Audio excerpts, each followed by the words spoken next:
Hello everyone, good afternoon. Here we go, it's the big day with a Nintendo Direct. My first time doing a thing like this, so please excuse all of the inevitable, things blowing up and catching fire along the way. But I hope you're all doing well. I've always wanted to do a stream like this, with Nintendo Directs. We're gonna have like a pre-thing here where we can all discuss all the different things going on. And then we're gonna do a live reaction to it. So, feel free to stick around for that. We'll see what's announced. Yeah, my gosh, camera. I don't do things like this very often. I have like a whole green screen behind me that you can't see. In fact, this is probably gonna break everything, isn't it? Now that I've changed over to this here. But yeah, we got the whole Nintendo Direct background going on. Once the Direct actually starts, let me get over here. Make sure this is still good. We're gonna, of course, switch over to, where is it here? Give me a second. Like, we're gonna switch over to this and actually watch the Direct when it's on. So there you go. And I had like a starting soon screen and everything. We're getting advanced today, but again, thanks everyone for joining. It's gonna be a crazy day. We always look forward to these Directs. I think the last one was like the September one, which was like all farming games. So we'll see if that stays true today. Oh, you just thought I paid like how much money to print the big Nintendo Direct sign behind me. Red ink. All that red ink would probably cost a lot. But yeah, I hope you're all having a great day. It's gonna be a good one. But yeah, what are we going to see today? In fact, we should probably start a list of all the things that are definitely going to be shown. So let's let's do this here. Let's do like 100% confirmed announcements. And obviously, well, it's not necessarily announcements. Like, there's obviously going to be some Breath of the Wild 2 gameplay. I guess it actually has a real name now. Other things we're probably going to see today. I think there definitely has to be some Pokemon DLC coming up. Because this is about the time when they'll announce some Gen 9 DLC to get it ready for September-ish release. So I think we'll definitely be seeing that today.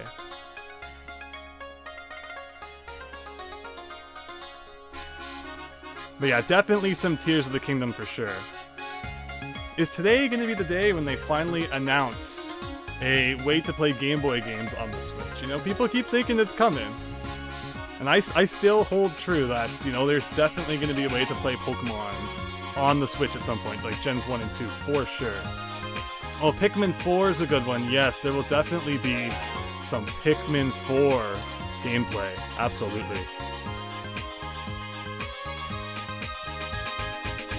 Absolutely on that one. Make sure I get the old dash at the beginning there. But yeah, I thought this would be a fun thing to do. I've always kind of, Direct days are always exciting. And I thought this would be a cool place people can share their thoughts and all that. You give money for the previous 3 games to be on the Switch too. Yeah, that would be cool. Collections are always great. Will there be Metroid Prime 4? Hello, Jinxie. Yeah, welcome to the stream. Thanks for checking out the pre-show here. Highly doubt anything whatsoever will be said about Prime 4. Yeah, is that just gonna disappear forever? And then like Dread, pop up 15 years later? Yeah, just checking some of the comments here. Hope you're all having a great day. Some of you may have found me as a result of my recent Pokemon video, and I really appreciate everyone who's, subscribed and checked that video out and stuck around. It really means a lot here. Capcom vs. Blizzard. I feel like there's definitely going to be like a new Kirby game. I feel like a Kirby game comes out every year, there's probably going to be an announcement for something new in regards to Kirby. Although there is a Return to Dreamland remake. I don't think that's come out yet, unless I've just completely missed it come out. Because again, Kirby games come out like every other day. So it's possible I just missed that one.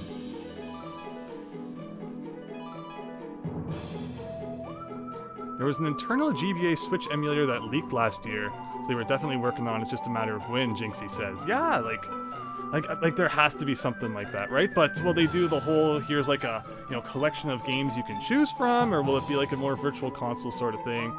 Now, how cool would a Mario Odyssey 2 announcement be? I feel like there has to be a big Mario release coming up to kind of coincide with the movie. Although it still blows my mind, Nintendo will upload like a new commercial for a Mario game or something like that, and it's of Mario Odyssey and Mario Kart 8 Deluxe still. Like, they're still pushing those games because obviously people are still buying them, and that's why we will like never ever see a Mario Kart 9, especially while they're still releasing DLC for Mario Kart 8. You can definitely be sure there will be no new Mario game till that's long and done with. So it will be interesting to see if when the Mario movie comes out, if they try to push the already existing Mario games to sell alongside, all the kids are going to see the movie and be like, wow, I need to go home and play Mario now.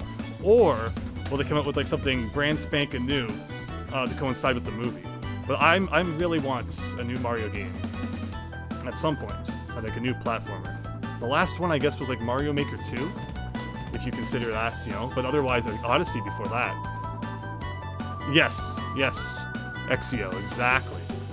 Welcome to the stream, though, everyone. I think the volume levels and all that should be pretty good, but, so what else can we add to our list of stuff? Pikmin 4 gameplay. I'm gonna say something Kirby. Something Kirby related. I think there's gonna be something related to Battle Network Collection, the Mega Man Battle Network Legacy Collection. I believe it's a, oh, it's like cut off there. Thank you so much for the subscription, Astrel Moon. I really appreciate that. Yeah, we're all here excited for the stream and for the direct, and yeah, appreciate everyone checking out. But yeah, I think there'll definitely be something related to the Battle Network Collection coming out in a couple months. Splatoon 3 news. Yeah, there's always events and stuff going on for that. Do we dare add, the farming sims? How many are like lifestyle sims? Let's see, 20 farming sims sounds about appropriate. Wait, things are being cut off now all of a sudden. That doesn't look professional in the slightest. But that's what we do here. We're not professional at all, so it works out. I didn't expect there to be like a limit on how much stuff you could fit. But that's the way it goes, I guess. Looking through the settings here, but oh well.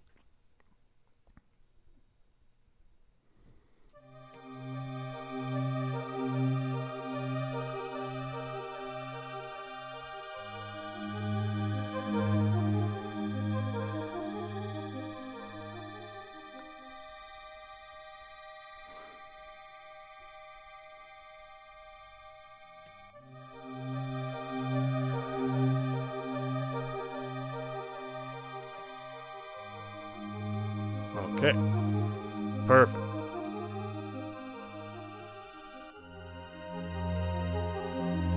RC Shaggy, welcome! You're hoping for Wario Land Trilogy. Wouldn't Wario stuff be great? One of the songs, I just threw together like a folder of game tracks I thought would be good to have in the background during this, and a couple of them were definitely from Wario Land. I would love to see some more Wario Land recognition, whether it's like a new game or, a collection would of course be cool, like an HD Wario Land collection. That would be like one of my top things. One of the top things I always said was like an HD Mario Party collection, but with the way that 1, 2, 3 are coming out on Switch Online now, I essentially got that wish, just they're not like remakes, but personally I just like the fact that we can play the original ones online. Kind of made Superstars irrelevant in my book, but I know there's some people out there who still enjoy it. HD Wario World, the problem with Wario World is it's like a 5-minute game. Like, I don't know what it was, but like Wario Land 4 and Wario World, whatever it was with that generation, they made Wario Land games rather short, where like Wario Land 1, 2, 3 are some of the longer games on the Game Boy, which is pretty neat. But, anything Wario related, I would definitely take, for sure. So that's going to be focused on Nintendo games. You don't think we'll see as many farming games? Yeah, that's the thing, we always want to see those first-party Nintendo titles. I'm sure there'll be a mix of some other stuff in there, but no, that's great if we're seeing mainly the first-party stuff, because that's usually what everyone wants to hear about, right? The Rebel, how many minutes until the direct different time zone? There is currently 1 hour and 15 minutes left until the Direct, so I started pretty early here. But, you know, we got lots of stuff to share, lots of stuff to talk about. So I appreciate you all already tuning in. Because, again, we're going to be doing a live reaction here when it starts.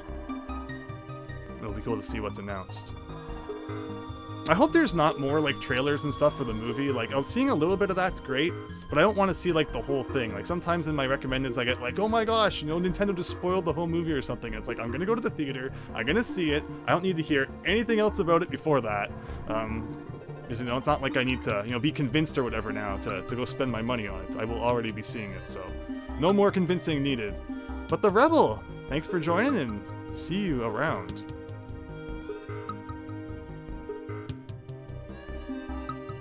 Anything Donkey Kong related? Do you think we'll see anything Donkey Kong? Maybe Donkey Konga 4. I know everyone's been looking forward to that. It's so weird that since Tropical Freeze, Donkey Kong has just kind of disappeared. I mean, of course, there was like the, you know, the re-release. Pretty much every Wii U game got a re-release on the Switch. And it was really annoying me for a while because as someone, you know, who bought a Switch and who owned a Wii U already, it was like, come on, Nintendo, let's get the, you know, the new games coming. But now, you know, we're at a point where I'm quite happy with the library the Switch has built up. It's not just, you know, a Wii U dumping ground as much as it was at times. It can definitely stand on its own. If you go to the theater, avoid AMC. Yeah, we don't really have AMC up in Canada land. I think the A in AMC stands for like America, right? So it makes sense. Unless I'm wrong about that. But again, I don't think I've ever been to an AMC theater just because I haven't gone to movies when I'm in the US. Peter Peterson. Why the long face there? But welcome to the stream, everyone. Again, you know, we're just about over an hour away now from the beginning of the Direct, which again, we're going to be live reacting to here after our pre-show. We'd like to hear the character voices a bit more if possible. That's the thing about the Mario movie, right? Is it's like, you know, we're not used to all these characters talking all the time, so it was of course going to be weird to now have a movie where they're like all, you know, yapping non-stop. MLC2 just subscribed, thank you so much. Hope you're having a great day and enjoying the stream. But yeah, so I mean, and then of course there's the thing like, you know, Chris Pratt really doesn't sound like Mario-ish, which I can kind of understand the criticisms there, but I mean, we were all, I think, gonna think it was weird. Unless, you know, Mario's OG voice actor did the movie as well, we were always gonna be like, well, that's kind of strange. But then you listen to like the French one and it really kind of, you know, gets that Italian hint in there a little more. Why do I spread misinfo? That's this, the channel is, tomorrow it will be renamed to the misinformation display. Come here for all your misinfo needs.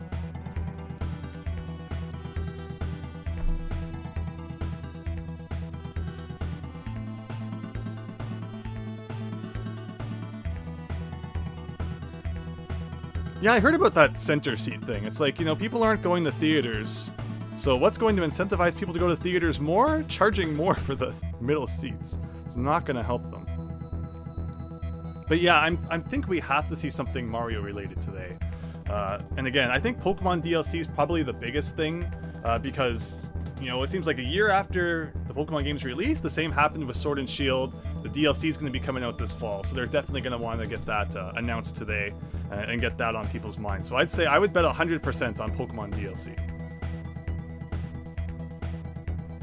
And of course, Tears of the Kingdom for sure. Those are like the two big ones, right? It's like, do we really know any other first-party Switch games coming out at the moment? I don't think we do. Maybe Kirby. Kirby's Return to Dreamland remake.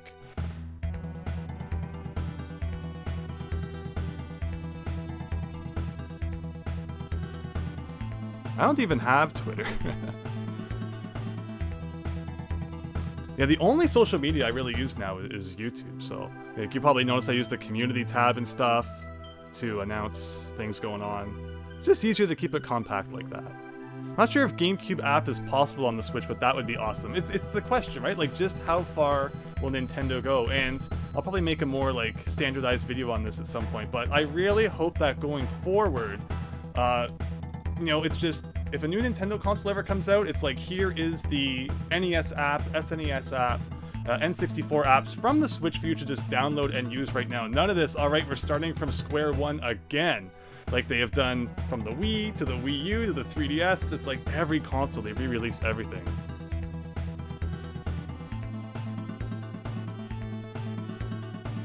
Donkey Kong was probably one of the hardest to cast. So if there's been any kind of Donkey Kong in the trailers, again, I'm not really watching trailers at this point because it's like I don't need to see any more of the movie than before I go, but if there has been any Donkey Kong voice, like that would be weird. You know, get his voice actor back from Crystal Coconut, probably. The game that he's been voiced in has been a recording of a gorilla or actor who never voiced him before. Yeah, hopefully Smash 64 on Switch. I wonder what's keeping them from that. I guess probably because they want you to buy Ultimate and they fear, oh no, if you let people play the 20-year-old Smash Brothers game,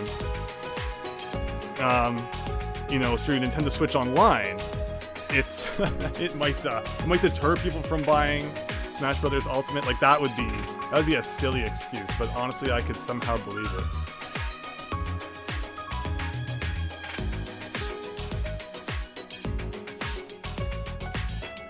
Otherwise, though, you know, more Nintendo 64 game announcements would be cool. I'm excited for Banjo-Tooie if that ever gets released.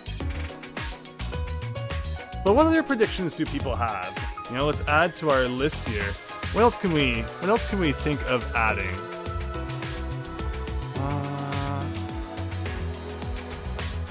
I say 100% confirmed, but obviously not really. Let's see here.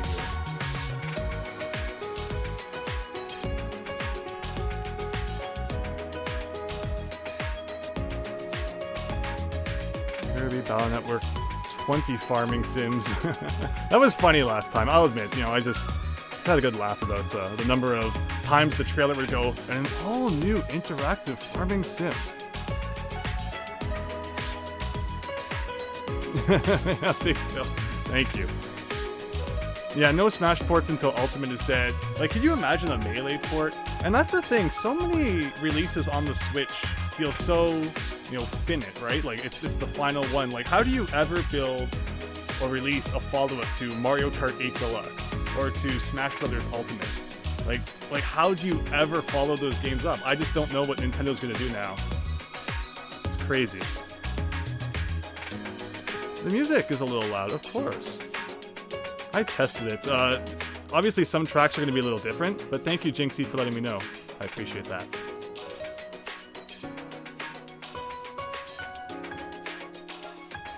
Yeah, I definitely did my due diligence in that regard. You know, tested and tried to make sure the music was good, but different songs are going to be a little bit louder than others, and that's, of course, you know, different speakers will display things differently. But if that's good now, then hopefully everyone can hear what I'm saying just fine. I'd love to see more NES and SNES games on Nintendo Switch Online. I guess those have kind of been forgotten, but what was it like back in last September? Just out of nowhere, they added like 3 new NES games. It was bizarre. But I still think we're going to see the Gens 1 and 2 Pokemon on the Switch at some point. Maybe even, you know, the Gens 3. Because what else is Nintendo going to do? Like, now that the eShop is disappearing, don't forget at the end of March, the eShop is going away. Nintendo's going to want to cash in on the older Pokemon games somehow. So I think, you know, an individual release where you pay probably $10 or whatever to download the older Pokemon games is a likely thing that's going to happen. Alucard 69. What will surprise you the most? What would surprise me the most? Star Tropics 3. Bringing back Star Tropics from the dead. You know, obviously, you know, there's a lot of series I've liked over the years that just disappeared, like Mega Man Legends 3 Revival, Hotel Dusk 3, you know, Hotel Dusk Last Window, follow it to that. You know, a Wario Land. If there's something Wario Land related, I would be really happy. Donkey Kong related would be really cool. You know, Pikmin 4, I guess, was like the really kind of surprising thing last time, because, you know, people, I guess, didn't know what would happen with the Pikmin series next. But it's good to see that one's getting the 4th one. If Metroid Prime 4 somehow comes back, that would surprise me. Because, yeah, that just kind of seems to have disappeared. But basically anything that's from a series that Nintendo hasn't touched on a while. Because it seems like these days, Nintendo has their set series that they make new games from. And otherwise, it's like, you know, you don't expect to see like Wario anymore. You don't really expect to see even Donkey Kong anymore. Like it's just, you know, it's always like Mario, Zelda, you know, Kirby, Pokemon, like, you know, the more popular ones, which naturally they're going to want to make games from. But it seems like as games have become more advanced and it takes a lot more people to make a game, it's not as much of an incentive to put a whole bunch of people on a team to make like a new Wario Land game that's not going to sell as much as a new Super Mario Brothers U or something, right? I say U, I guess it's not the Wii U anymore. Mega Man Legends 1, 2, 3 and the Misadventures of Trombone, says Alberto. That would be an awesome collection. You know, even, I guess, you know, there was no 3-ish. You know, if they announced that there would be a 3 and then for some reason included it as a collection with all the other ones, wow, that would be cool. Wario World 2? That would be day one for me. You don't think there will be that many farming sims? You think a new a new Mario announcement, says Ringtail. Yeah, I definitely thinking a Mario announcement. So, unfortunately, we're still an hour to go. An hour and 5 minutes at this point. We started a little early today. Again, my first time doing anything like this, and I thank everyone who's joining and just having fun here. You know, usually it's like, oh my gosh, you know, the anticipation's building, but I figured we all shared our theories here and our predictions. It would help time go a little faster. NES Tetris for Nintendo Switch Online. Wow, that would be cool. Of course, if you have Switch Online, you can already play Tetris 99 for free. But then they even added like a whole bunch of DLC to Tetris 99. It's really silly. Big Phil, thank you so much. Yeah, it just really kind of came out of nowhere. You know, my subscriber counts definitely had a bit of an upwards trajectory lately. And I really appreciate everyone who's found my channel as a result of that Pokemon video I uploaded not too long ago. So yeah, I kind of really crept up, and I wasn't prepared to do anything at that moment, and then it's just like, poof, now it's already kind of passed. But again, thank you everyone so much for your support. It means a lot. And so my plans for the next little bit are tomorrow I have the next video of ranking every NES game. It's we do 35 NES games that start with the letter A, and it's nearly an hour long. So that will be going up sometime tomorrow. And then, you know, I did that, and I did the Athena video the week before, each of which were almost like an hour. So I think for the next week, I'm just going to kind of, you know, take it a little easier, do some streaming. I want to do some more streaming over the next kind of week. Tomorrow, I think I'm going to stream an NES game, and I have a special stream on Friday, if things go according to plan, which will probably not finish up, and we'll have to continue it Saturday night. But yeah, keep an eye on my channel for some streams over the next week. I think I just need to, you know, I think that would be fun to do some things like that. Hello, welcome. Yeah, Big Phil, thank you. I don't know what happened there, but that was great. Athena made your head hurt. Yes, we need Athena on Nintendo Switch Online, everybody. That should be the thing that we all want today. Actually, if you want to play Athena, you can buy the arcade version from the Nintendo Switch eShop, which is pretty interesting. Again, the arcade version is probably a lot better. So, you know, if you want to try that out, you probably you won't hate it too much. Alien, welcome! Hope you're having a great day as we get ready for the upcoming Nintendo Direct here. We're pretty much an hour off. Who remembers Bomberman's original look? So I've beat Bomberman 1 and 2 for the NES. Bomberman 1 is like super primitive. Bomberman 2 definitely bumps it up a little and even has like 2-player battle mode and stuff. So that's pretty cool. My favorite Bomberman game is Bomberman Hero for the Nintendo 64. It's basically, you know, Nintendo 64 is when every series had to turn into a 3D platformer, and that was kind of Bomberman doing that. There's also the Bomberman 64 games on Nintendo 64. Bomberman 64, and then there was like 64 Second Attack. I never got into those as much as Bomberman Hero. Alberto, yes, exactly, Bomberman 64. DLC for Fire Emblem Engage. Yeah, that's another one of those series that's like, you just know Nintendo's gonna, you know, keep releasing games for it. Which is funny considering it was like, you know, Nintendo didn't want to release that in the West at first, and then, you know, the response to the characters in Smash Bros. Melee was so good that Fire Emblem games started being released more frequently in the West. And it's funny because it's like anytime Nintendo kind of wants to gauge the interest of a character, that's what they'll do, is they'll put them in Smash Bros. The same happened with Pit. First they put Pit in Brawl, and then they say, oh, okay, now we're going to announce, you know, release, you know, the new Kid Icarus game on the 3DS, the Kid Icarus Uprising, and it's like, you know, so anytime they put a character in Smash Bros., you're kind of like, what do they have planned? I read recently that, you know, people wish that a lot more of the DLC characters had been first-party Nintendo characters, and I agree, it's kind of getting muddled, where I like that up to Melee. It's just like, all Nintendo characters, and they really had to like dig into the past to find things like Mr. Game & Watch and such, which would really surprise you. Be like, wow, that's a really cool idea. But now that the roster is just so wide for who can be in Smash Brothers, it's like there's a lot of Nintendo characters which would be neat to get in there, but they're not going to, as they'd rather put in these big notoriety third-party people instead. And Mario Kart's become that way as well, where it's not even just like Mario characters anymore. It's pretty much Nintendo Kart rather than Mario Kart these days. But I still don't think there's any third-party people in it anyway. Donkey Kong Country 4: The Return of Stanley. It might not happen, but you'd like to see a remake of the Legend of Zelda Oracle game. So what happened was, when the Link's Awakening remake was announced, I was like, oh my gosh, I hope that they do the Oracle games next. And then I got the Link's Awakening remake, and I said, you know what, this was okay. But,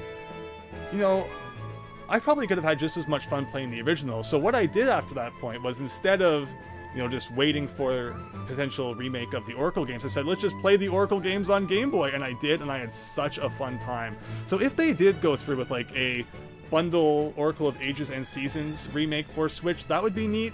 But otherwise, the games hold up really well in my mind anyway. I say as a guy who, still enjoys NES games to quite a degree. I know everyone might not be as big a fan of like the primitive graphics and such, but if you're adventurous and you want to play the Oracle games, I still say that they hold up pretty well on the Game Boy Color, Oracle of Ages and Seasons. Finally, the sound is good, Luis. Yeah, absolutely. If the sound is too loud, please let me know. I thought I had tested it beforehand, so it's not just like me, winging it. I actually put thought into the stream. I promise you. But again, hello everyone. Hope you're having a great day.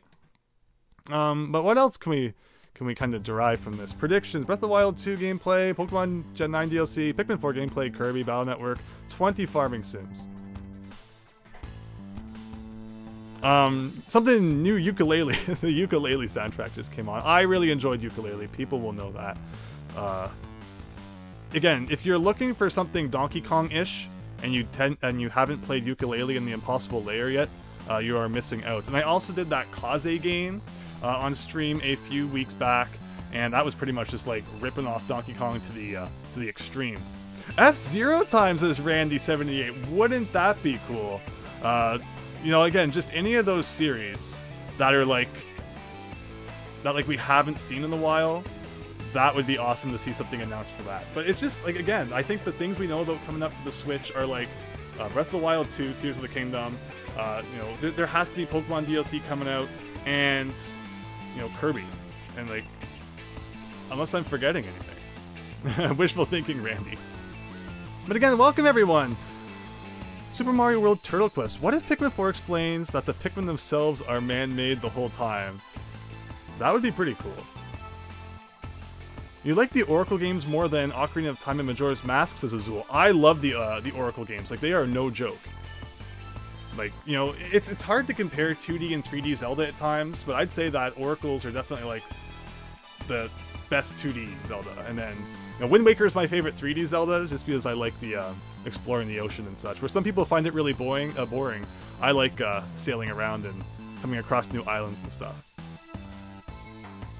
You'd like to see a new Ring Fit game. That's the thing about accessories, right? It's like Nintendo releases them and then kind of just drops support for them, which is unfortunate. Like, I think Labo's dead, right? But they make like 3 different Labos, and that was it. So yeah, if they made new games for like the Ring Fit, that'd be awesome. Oracles have so much more story to it compared to the others, and of course that kind of interconnectivity, right? Where you get the passwords from one and do it into the other. The last time I played them, I unfortunately got a glitch where I took a code, I think it was from Ages, and put it into Seasons, and it upgraded my ring box to be able to hold 3 at one time, I think it was. And then I saved, and I looked at the menu, and I could still only hold 2. And apparently it's just a glitch where sometimes when you get like the V3 ring box, it doesn't actually expand your ring capacity. And I had already saved, so I couldn't even like, try and get it again to see if it was just a one-time thing. So unfortunately, I got bugged out of 100% kind of, except I did get the item technically, so. Oh well. So if they release a remake, they can fix that.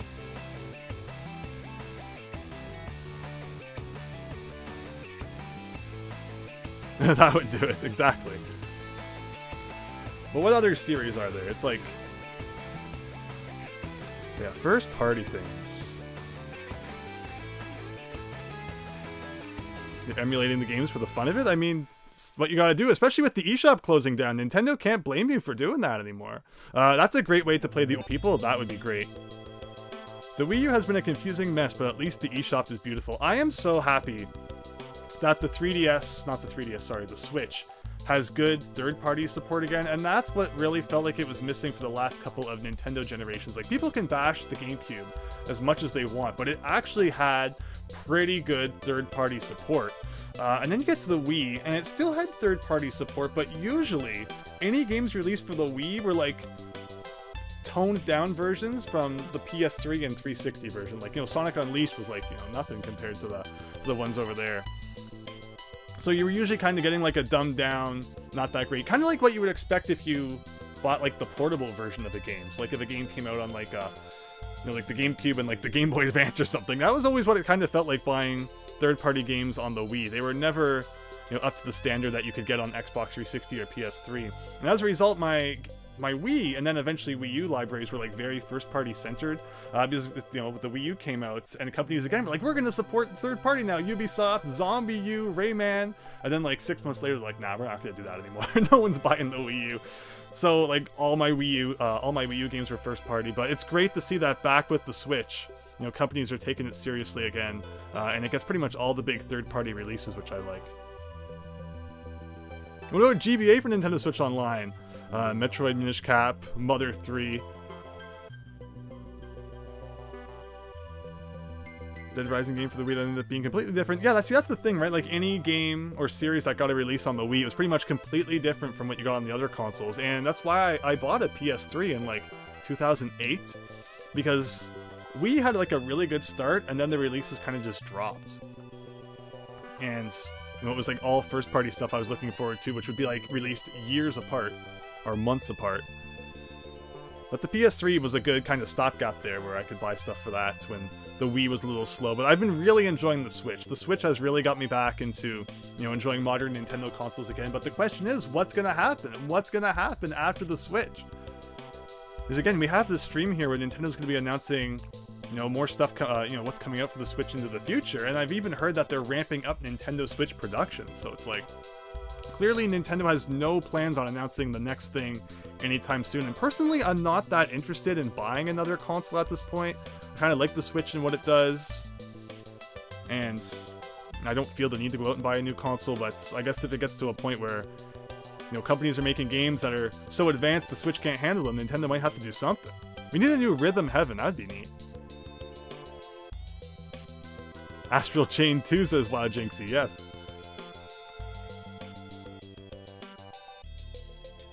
Super Mario World Turtle Quest. Do you have any sense of rumor?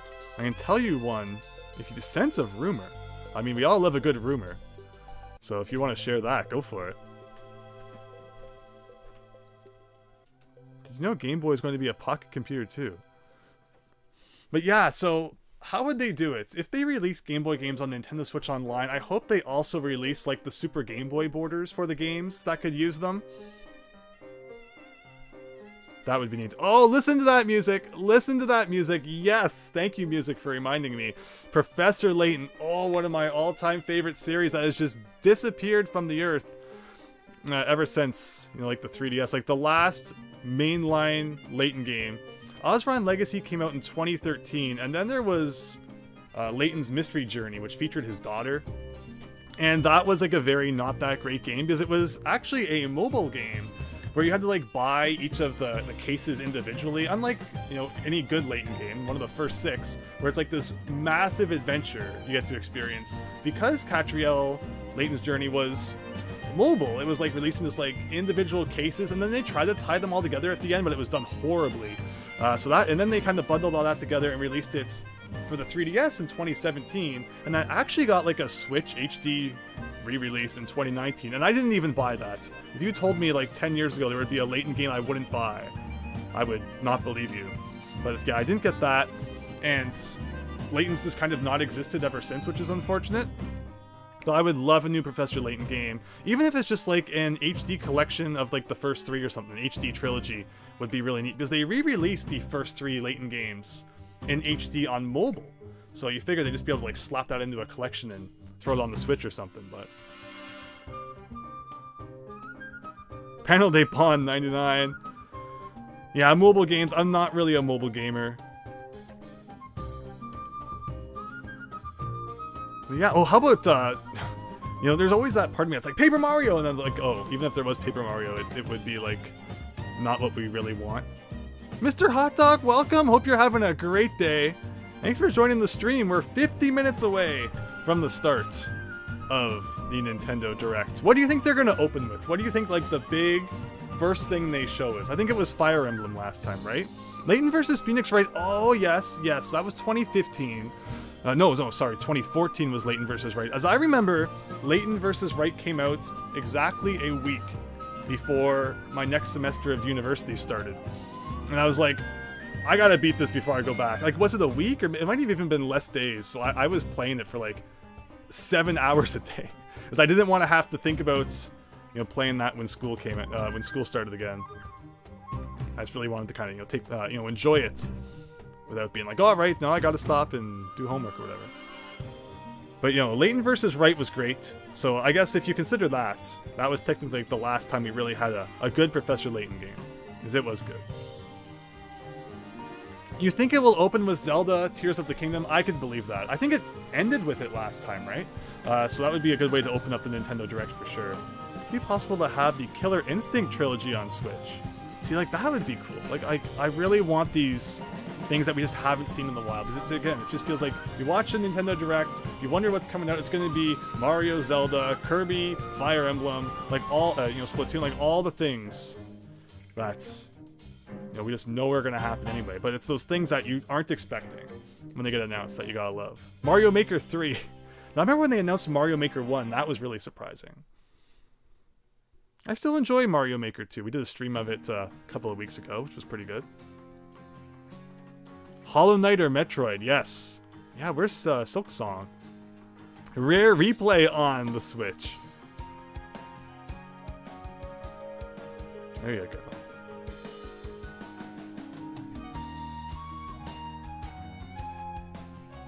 But again, thank you everyone for checking out the pre-show here. We're like 50 minutes away from the Direct starting. Man. Yeah, I think back a lot to, you know, the Nintendo Directs and stuff of the past, and it's such a shame there's not going to be a real E3 this year. Because even though Nintendo hadn't been to E3 for a while with their press conferences, and, you know, Microsoft and Sony were kind of slowly getting smaller at E3, it usually meant you could look to that one time of the year and know there was going to be big announcements. Because I don't even think there was a Nintendo Direct in June last year. So just the, you know, the fact that E3's kind of faded away, it's removes that one point when you knew there was going to be a lot of good game news dropped. A lot of people were expecting a Direct in February though, and even I was kind of too, so this has not come as a surprise, as you can tell by the fact that I was a little bit prepared for it. You can always be more prepared, but I think I was adequately prepared.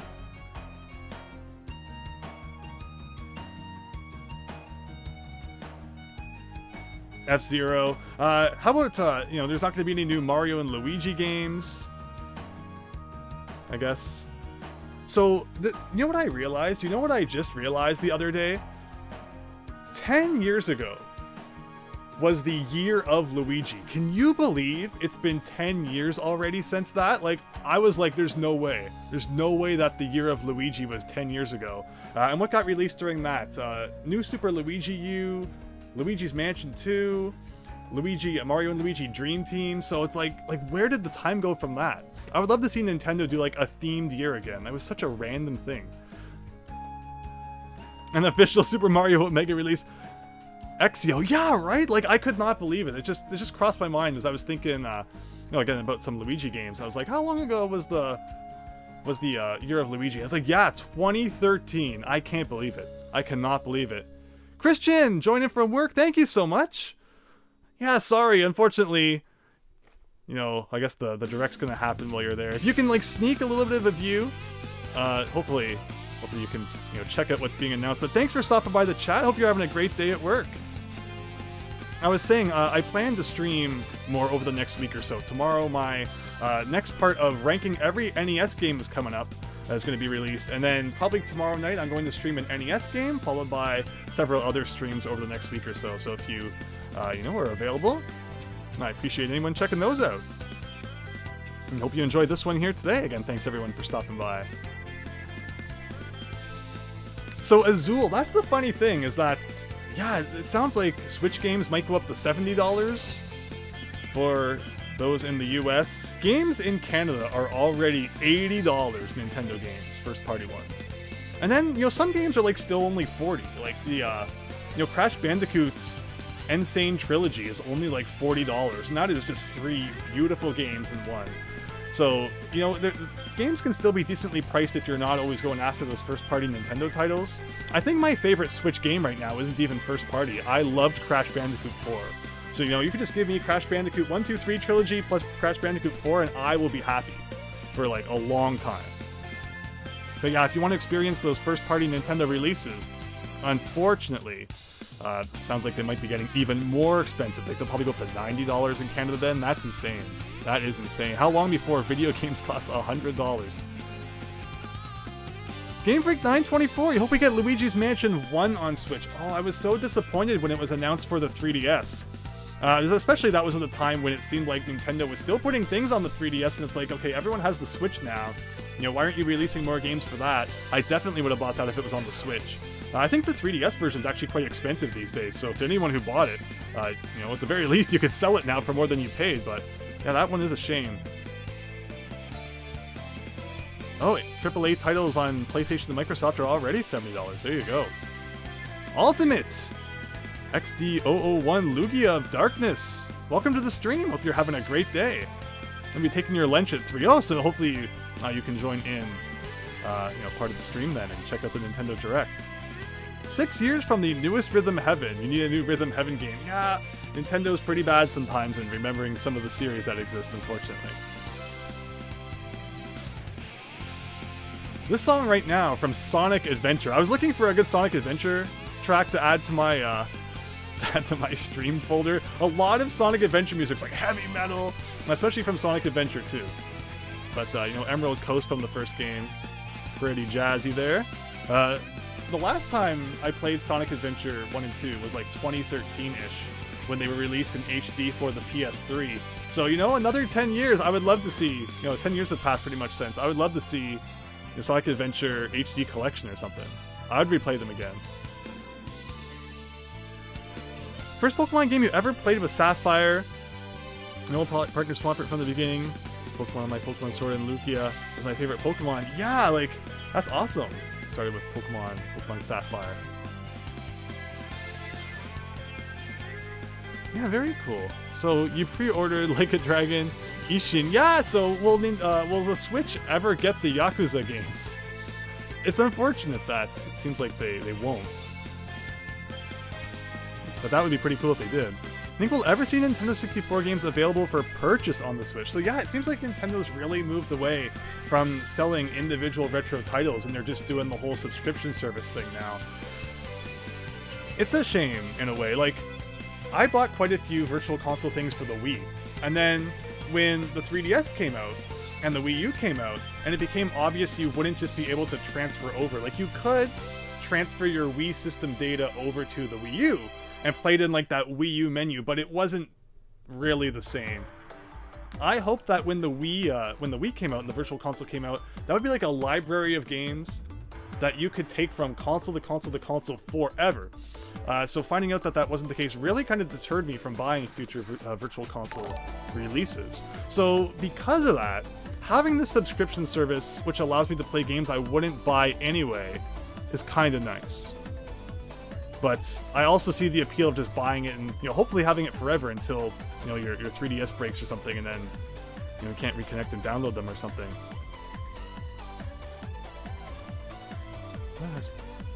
Mr. Hot Dog, Mother has prime condition boxes from your old SNES games. Feels good to see those old things. Yeah, when you to anyone who kept like old boxes from back in the day and didn't throw them out, you are the true geniuses among us. I kept some of them, particularly Game Boy games I kept.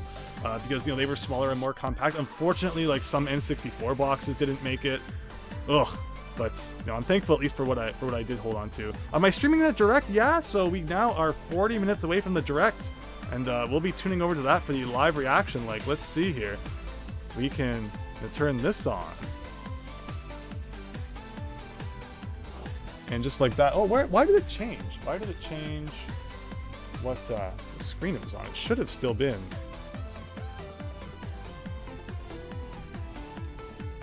That's odd. There you go. For some reason we went to Google there. No, so yeah, we're going to be streaming the Nintendo Direct live, doing the live reaction to that in just a bit.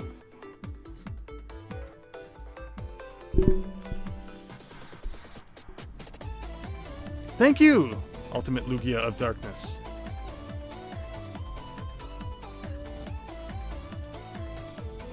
Randy, thank you so much. See you again. See you again soon.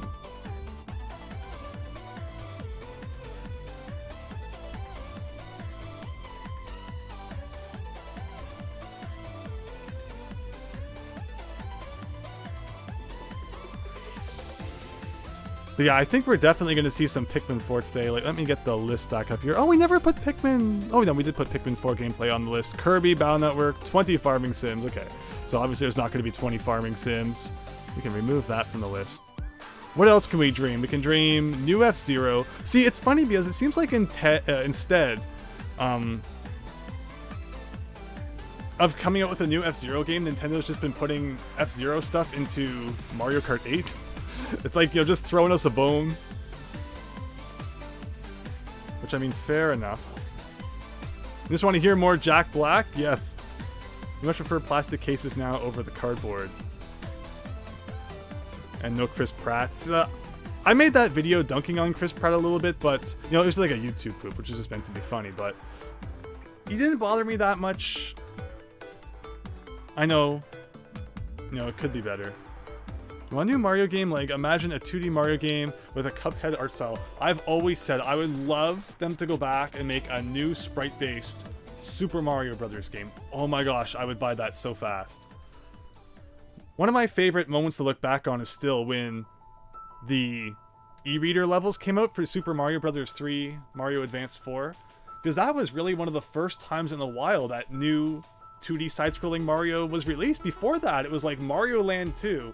And then Mario was like strictly 3D for pretty much a decade until the Advance 4 e-reader levels. And I loved how the e-reader levels combined elements from all of the Mario Advance games before. So you get like the vegetables in there, you get Yoshi's Island stuff in there, Mario World stuff like the cave, all smashed into like this one experience. So if they made a new sprite-based 2D Mario game, which kind of has that e-reader level feel to it, where it takes inspiration from all the games, oh, that would be so cool. One thing that I don't like that seems to happen every time a new Mario game comes out is that it like hyper focuses on whatever new power-up is in the game. So like, if you look at the cover of New Super Mario Bros. U, it's like, oh, they're all the Squirrel Mario, even though it's not, Squirrel Mario is like not that big of a deal. Or, you know, 3D World really hyper focuses on Cat Mario. I guess 3D Land's probably one of the games that really didn't do that, because there wasn't really any like new power-up in there. Actually, no, it was Tanuki Mario, Raccoon Mario, Tanuki Mario that kind of took over the spotlight there. So, and I guess, you know, you could kind of say the same for Mario 3 was the raccoon suit, and Mario 4 was Yoshi, Mario 4, Mario World.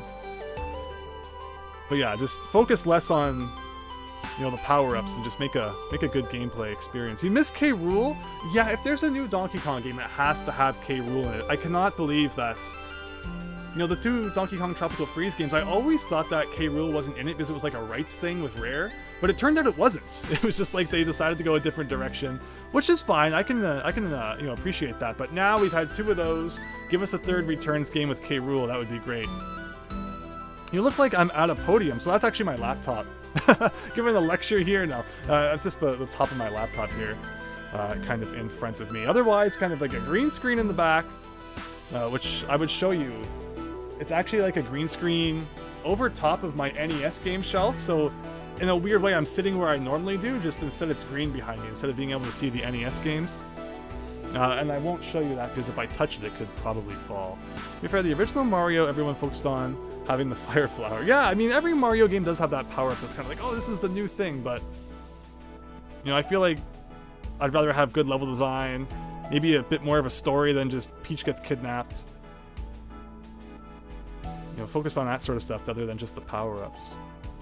But yeah, we'll probably again do another Mario Kart 8 stream soon. Again, NES stream tomorrow night probably. Also, that NES video rating all of the A games goes up tomorrow.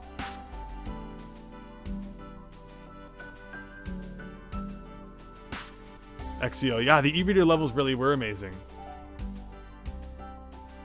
But it's like, what else is there, right? Like, we've gone over pretty much all the series that Nintendo might be expected to announce. Because there's not going to be a new Mario Kart, we're not going to see new Smash Brothers. It feels like they've released, you know, a lot of things on the Switch already. You know, every series that you would expect Nintendo to release an entry and has an entry on the Switch now. So I'm very curious. And I guess we'll find out in half an hour just what they have in store.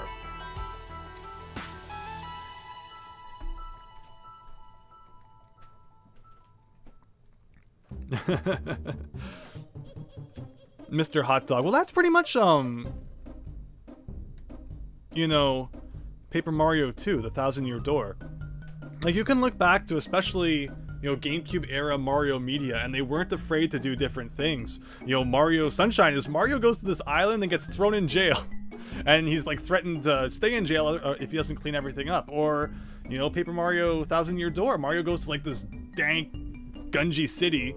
Peach gets kidnapped, and then, you know, I feel like it's been out long enough that we can talk about the end freely without spoiling anyone, but in case they haven't, you know, how about a Paper Mario 1, 2, 3 trilogy remake? That would be cool. But yeah, so that would be funny if I spoiled the end and then that was announced. But basically, you know, what happens at the end of Thousand Year Door? Like, Nintendo doesn't do stuff like that anymore. Banjo-Kazooie jams, you knew there had to be some. I definitely included music from, you know, a lot of series that are kind of prominent on my channel. I definitely became known as a Donkey Kong guy for a while there. Because of the Unveiled, the Let's Play I did there. Andrew's TED Talk, exactly, right? You know, you gotta listen to what I say today. Now, I noticed that, you know, a lot of YouTube channels can be kind of lecture-y these days, where it's like, all right, I'm gonna talk about this thing, here's what the Wikipedia page says about it, and it's like read, you know, all the most, you know, generic information that you could find in like a 5-second YouTube Google search. But I try to make my videos a little more fun, a little more personal. And I've seen that people appreciate that. So yeah, thanks everyone stopping by. We're half an hour away from the Nintendo Direct now. First one since last September. But yeah, we got Banjo-Kazooie 1 on Nintendo Switch Online already. Again, would love to see Tui on there. One thing people have asked me to do for a long time is Let's Play Banjo-Tooie. And if it gets released on the Switch Online, I might actually live stream it, which would be kind of cool. But yeah, Grunty's Lair, ever since I was a kid, has always been one of my favorite tracks, so had to include that here today. DK64 on Nintendo Switch Online. It's really interesting because Nintendo, like, you know, obviously we now understand rare games can come out on Nintendo Switch Online with now GoldenEye, Banjo-Kazooie, so anything's possible, right? I would love to see more classic Rareware games, because when you think of awesome games on Nintendo 64, like half of them are Rareware, so without those you're really missing a good chunk of, you know, N64 games on that service. And of course, Mario Party 3 coming out soon. I wonder if it will be revealed what the next Mario Party game, you know, what the next N64 game to be released is. The funniest Pokemon moment ever?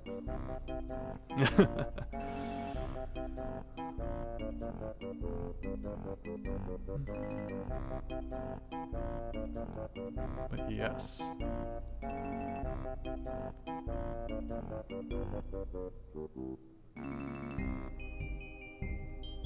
They need more support on the Genesis. Wow, you know, until you brought that up, Devout Word Zero, I had actually forgotten that there was a Genesis app on Nintendo Switch Online. The coolest thing about that is the Wily Wars. because of course that's a really hard game to play. It was never released physically in North America, so I can really appreciate that the Genesis Online app allows you to play Mega Man The Wily Wars. But otherwise, yeah, there's not much that really keeps me going to that. See, on the PS3, I had like Sonic's Ultimate Genesis Collection, and that had like 50 Genesis games on it, so it's really interesting that, you know, we kind of went away. What am I trying to say? If you look especially around like the GameCube era, there are a lot of collections. Mega Man collection, Sonic Mega collection. And then as the Virtual Console became a thing, and online distribution services, you didn't really see as many collections released anymore. Companies were trying to sell their games individually, but now we're kind of back to a point again where you see, you know, Mega Man Legacy collection, Konami, you know, Castlevania and Contra collections and such, and they don't put their games on these downloadable services as much anymore. So we kind of went like a full circle. I already bought that Genesis collection on the Switch, so the online Genesis is mostly useless. Yes, Colt, exactly.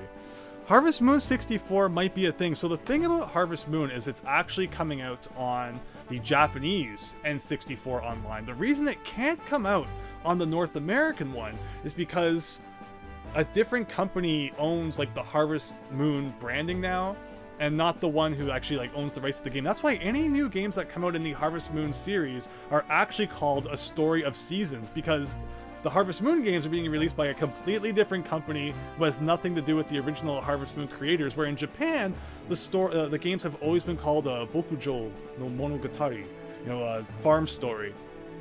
So they never had that naming problem over there, and that's why it can be released on the Japanese version of Nintendo Switch Online. But yeah, Natsume doesn't own the Harvest Moon naming anymore, so they can't release any games named Harvest Moon. Even like when they do remasters of old Harvest Moon games, they're actually called A Story of Seasons now. Like there was A Story of Seasons Friends of Mineral Town on the Switch, which was a remake of Harvest Moon Friends of Mineral Town on the Game Boy Advance. It's completely messed up. Really unfortunate that that happened. And again, I've watched videos on like what happened. I still don't understand it. It's so silly. And Capcom's been doing lots of compilations, and of course the big one is the Battle Network collection coming out soon. Really looking forward to that. Need more harvesting games, right?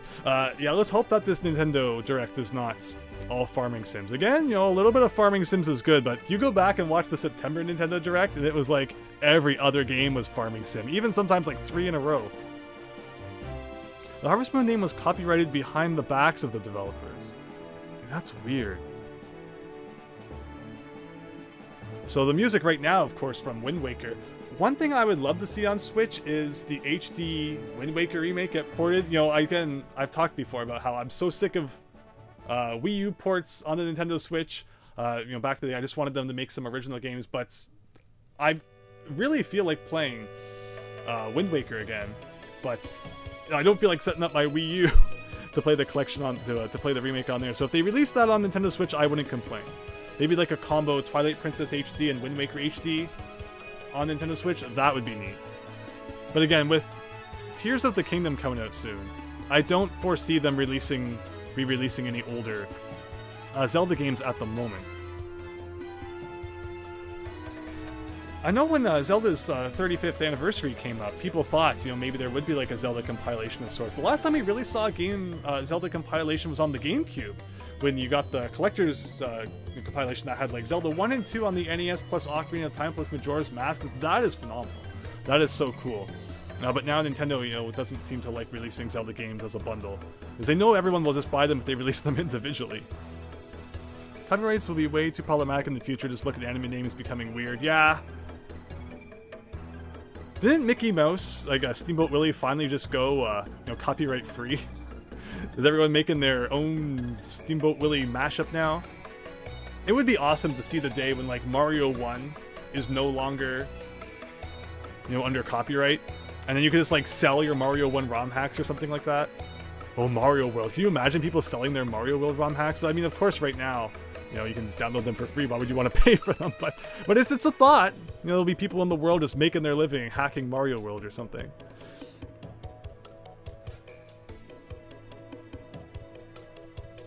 But yeah, Zelda Collection would be cool.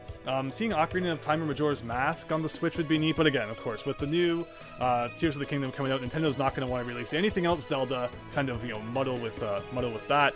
I'm really surprised that Tears of the Kingdom is coming out in May. It seems like something they would want to release closer to the end of the year. You know, something that will be around the holiday season, get it on people's mind that way. I would not be surprised if they're like, we need just a little bit more time for Tears of the Kingdom. Now it's coming out in September or October or something.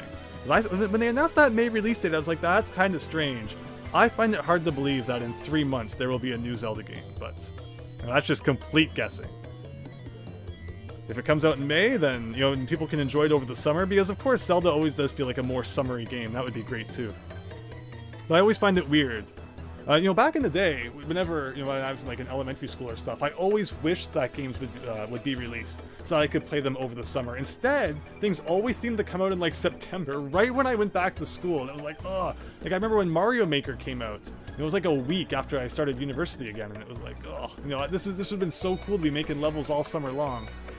But unfortunately, you know, that was that. When Mario Maker 2 came out, it was like June, so, you know, that's what I'm talking about. So yeah, summer releases I like.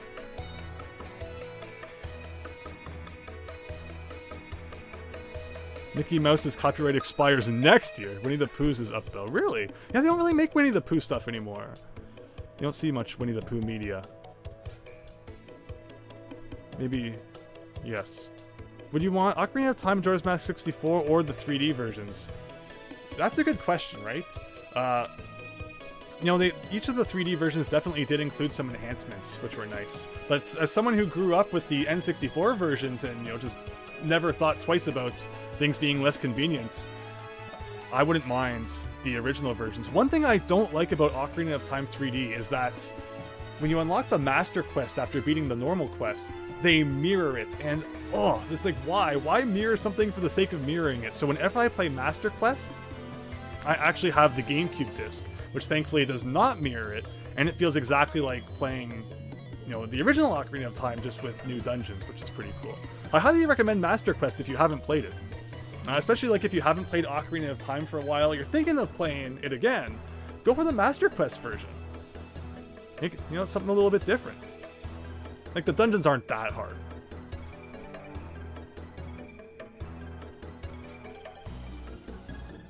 Watch us get another Kirby game to vote with. Yeah, right? There's always a Kirby game coming out from Nintendo.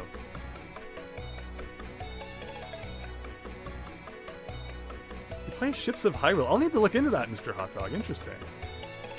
Wasn't Tears of the Kingdom delayed, or are you thinking of something else, Exio? If it has been, I haven't noticed. In fact, you know, let's start up a poll here. This is something I'm curious to see. How do you set up a poll? I press this plus down here. I'm curious what people say. Do you plan to buy...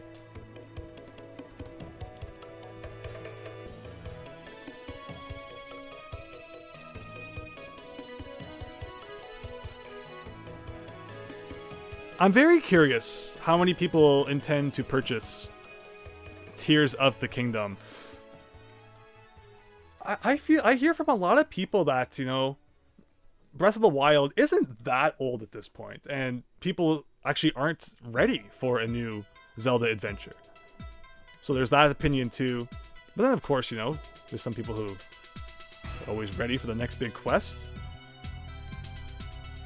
I'm actually quite surprised that the Switch is getting 2 Legend of Zelda games. It seems like what always happens is Nintendo announces a second Zelda game for a console, and yet delays happen and such, and it doesn't end up coming out until pretty much the next Nintendo console is out. We saw that with Twilight Princess, where it got both the GameCube and the Wii version, despite the fact it was always intended to be a GameCube game. And then the same happened for Breath of the Wild. It was intended to be a Wii U game, but it came out for the Switch as well. So that's what I thought would happen when they announced a second Switch Zelda game, whereas it would get like pushed back and delayed, and would be another case where it comes out right at the end of the Switch's life and also gets a release on the next Nintendo console. So unless they announce a delay, I guess, you know, that's not going to happen. But looking at it right now, it looks like about 2/3 of you do plan to buy Tears of the Kingdom. Very nice. You'll wait for reviews and more footage, Game Freak. That's it, right? You know, sometimes it's just the way you gotta go.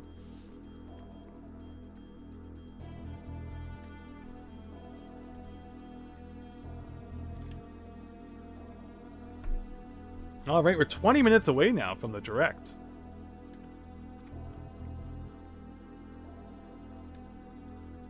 But probably yes. Yeah, I mean, sure, it will be pretty good. What version of Zelda do you prefer? Do you like the new, more open world concept that Breath of the Wild and what it looks like Tears of the Kingdom will go with? Or do you miss kind of the more streamlined, it's hard to say. I mean, like Wind Waker, I guess. Even though it's more open world, it still kind of has, you got to do these things in this order. But, basically the older style. The Ocarina of Time and all that. Do you enjoy the more open world? Or do you like the more, streamlined experience from the older Zelda games? Personally, I kind of like the, the dungeons and such. I think they've said that Tears of the Kingdom will have more, like, actual dungeons, where Breath of the Wild was a little light in that. You get a lot of the little shrines to solve the puzzles in. But in terms of, like, actually going through dungeons, it was a little light for that. Give you the linear dungeon crawling style. There you go.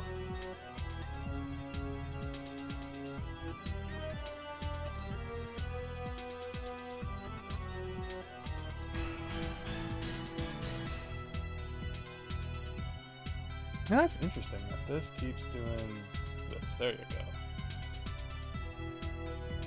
If I refresh this page, I wonder if there's like a countdown now. So we'll go over to that when it's... Oh, can we actually play?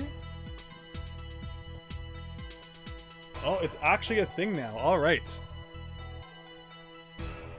Let me set this up here. Get rid of the text. Thank you all for your thoughts there. But we can now... Alright, so my background now is the actual Nintendo Direct video. Until recently, it wasn't actually like a video you can interact with. It was like a starting soon, but now, the moment that it starts, we should see it play. So yeah, we're going to be doing a live reaction here. I'll change the stream title too.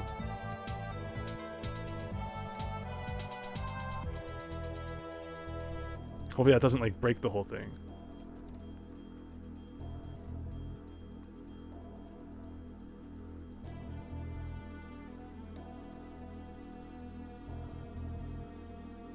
Alright, we should be good.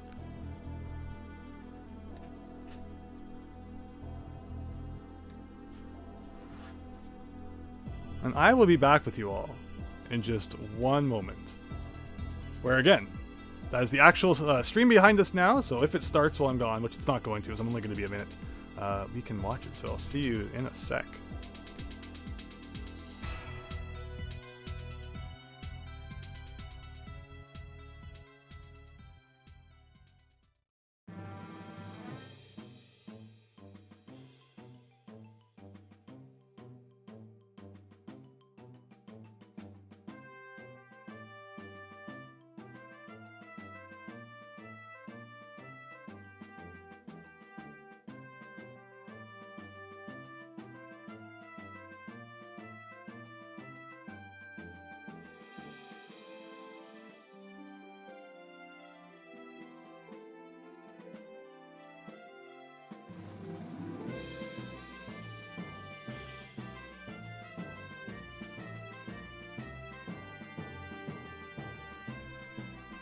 Alright everyone, here we go! Direct starting in about 15 minutes.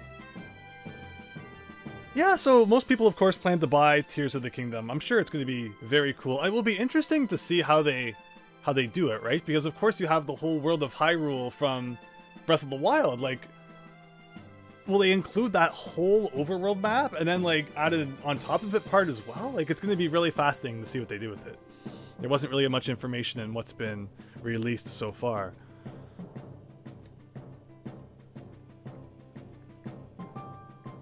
You really liked A Link Between Worlds, Exio.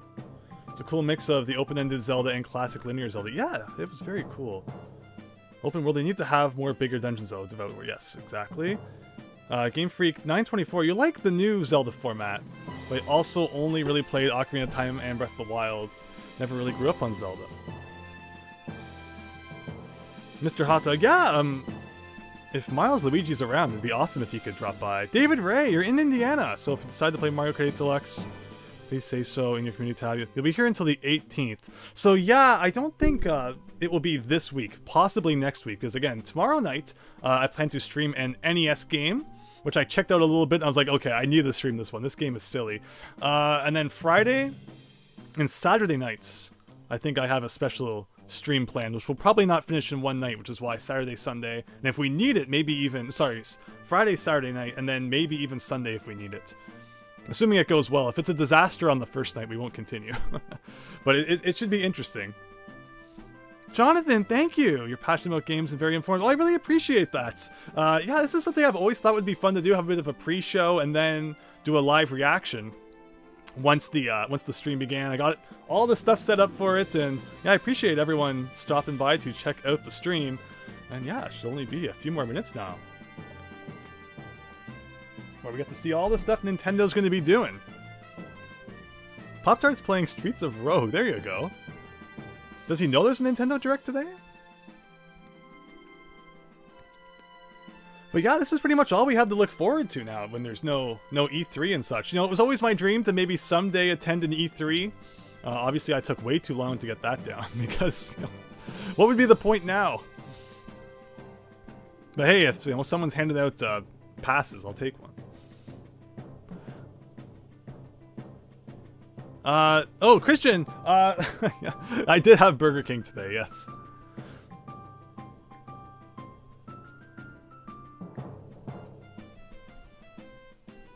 Music right now is the first level from Wario Land Shake It on the Switch, on the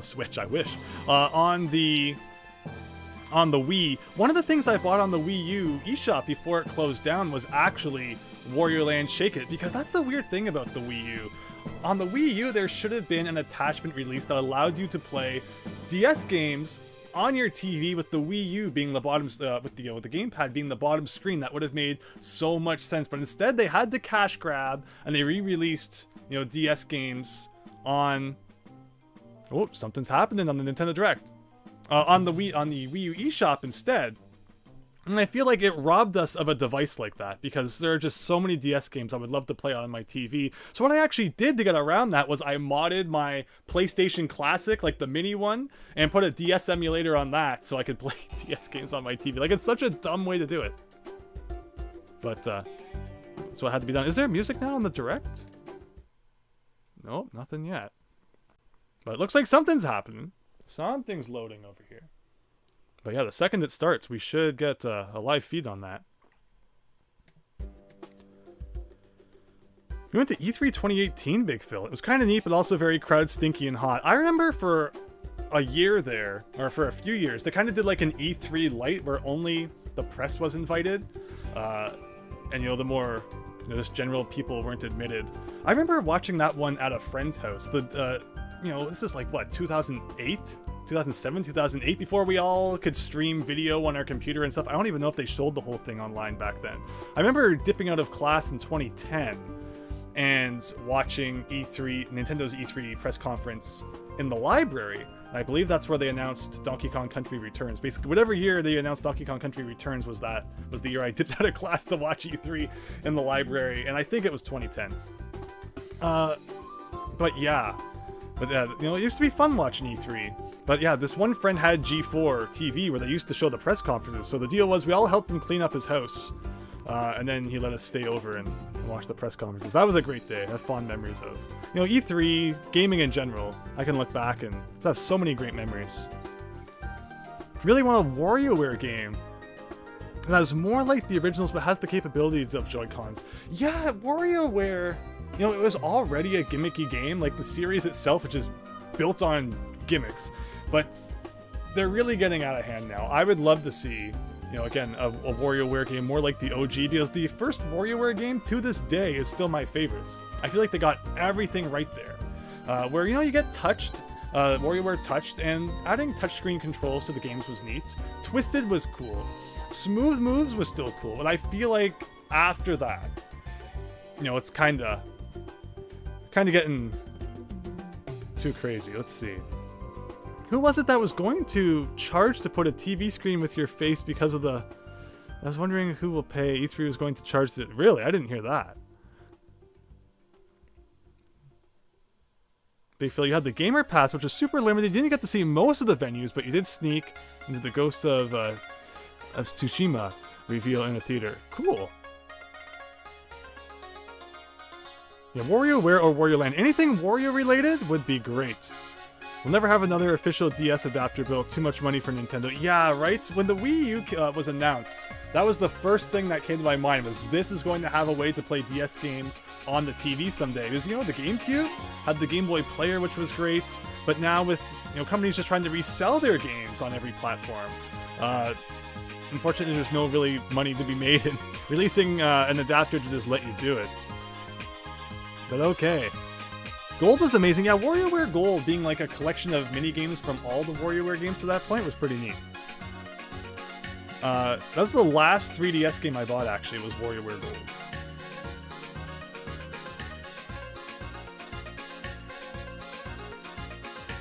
You feel like DS games are going to be lost to time? It's funny because the Nintendo DS is one of my favorite consoles. Like, I have so many great games for the Nintendo DS. You know, you get the whole Layton series on there, the whole Ace Attorney series.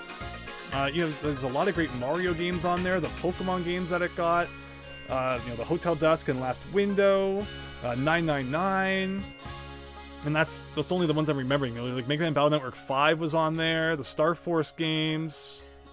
Like, there were the, you know, 2 Zelda games. The DS was a great console. And yeah, it is unfortunate that, you know, these days it's tough to play them if you don't have that Nintendo DS still. You bought a DS Lite with your own money. It was the second... Yeah, like, oh. It's interesting now that the Switch is like Nintendo's home console and their portable console, because you used to get, you know, the more obscure series. There was always that, you know, console that cost less to develop for, that they could put more spin-off-y games on. But now that everything has to be developed for the Switch, and people are going to expect, you know, AAA game standard on everything Nintendo releases, there's not really that place they can go to anymore to release like sprite-based games where, you know, like Mother 3 could go on the Game Boy Advance, even though the GameCube was also out, kind of thing. Now if they released a new Mother game, it would like have to be 3D. Hashtag release the N64 DD version of Earthbound 64.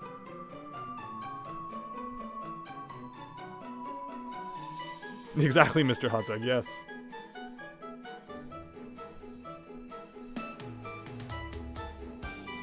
Overwatch 2 Amiibo. Are they still releasing Amiibos? I enjoyed the Amiibo craze in the beginning. Well, mainly because, you know, as a collector, it was fun to kind of hunt them down and get your hands on the like the original sets, and then the market just got like flooded with them. For months, all I remember is when you'd walk into like a game store or it's like the game section of a Toys R Us, it was just all those Animal Crossing Amiibo Festival Amiibos. Nobody wanted those. So yeah, that's my memory of Amiibos right there. But yeah, they're still releasing new ones. I have not been keeping up with Amiibos.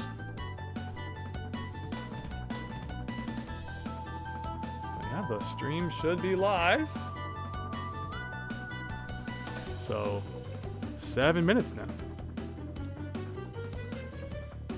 They're all over GameStop still, so it's really unfortunate. In Canada, we still have Toys R Us. I know in the US, I think they closed pretty much all of them down. But from what I heard, I think there's still like a couple that remained open in the US. But even though Canada has Toys R Us still, the video game section is gone. There's no video games anymore. In fact, the last time I went to my local Toys R Us, where the video games used to be is just shelves of Funko Pop figures now. That's it. Funko Pops killed the video game industry. And my childhood EB Games / GameStop closed down a few months back, which was really sad to see. I bought so many things there back in the day. So many GameCube, Game Boy Advance games. Like, oh, you know, physical gaming is, physical gaming stores are unfortunately not in good shape right now. Let's hope they reveal DLC for Scarlet and Violet. I would say it's pretty much guaranteed, because they will want to announce it now and get it on everyone's mind. It will probably be a September release. It was the same for Sword and Shield, where they released, where they announced the DLC earlier in the year, and then it came out in the fall. So I would assume we're probably going to see that for Gen 9 as well. RC Shaggy, yeah, 6 minutes, here we go.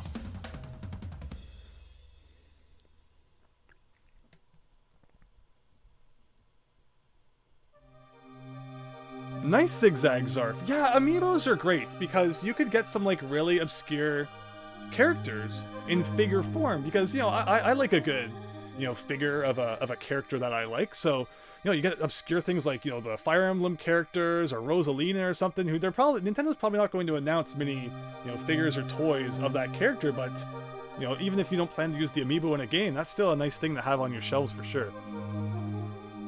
Mr. Hot Dog. Gaming store in your town turned into the very good merch store. Well, that's cool. Sells Gundam kits and such. Lots of Gundam models. You did like the amiibos for certain things. Yeah, like they definitely have their appeal. Absolutely.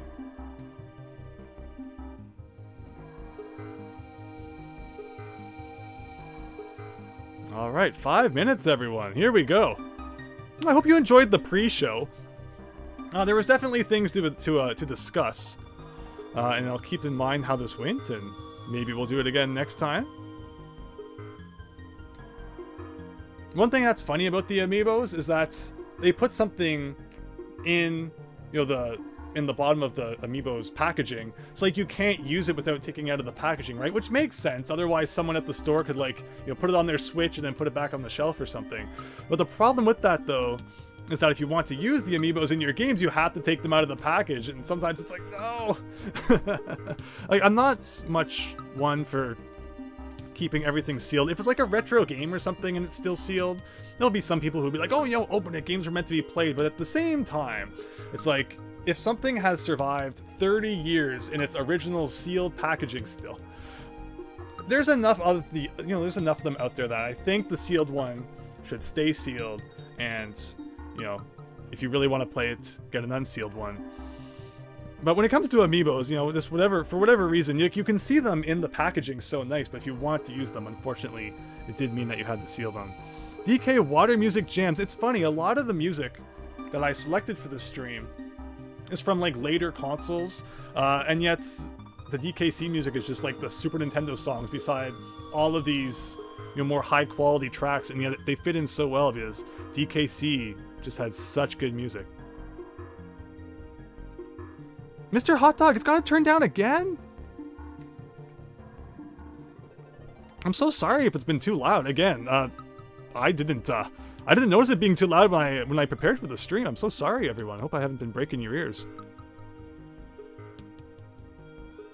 They recently removed the silver paper and you bought the Steve and Alex amiibo. Oh, interesting. Oh! Oh! You meant turn it up! Okay. We're gonna be switching over to the direct sound in a second. So, this will probably be one of the last songs we listen to. The amiibo appeal was how you could put your save data on them that represents a character that you leveled up in a game, like a little statue. Yeah, I never used them much in Smash Brothers, but I know people who did, and it was pretty cool. Finished while, and then right after the aquatic ambience comes Fear Factory. Walk through to 1942. Yeah, the NES one? Ugh. Again, if you're gonna play an NES shoot 'em up, I highly recommend 1943. But again, tomorrow, I'm releasing a video where I rank every single NES game that starts with the letter A. And there's a good shoot 'em up in there if you're looking for more shoot 'em up action. Okay, 2 minutes, everyone. 2 minutes. It's one of those situations. Should we, like, refresh the page? Whoops, that's not what we want.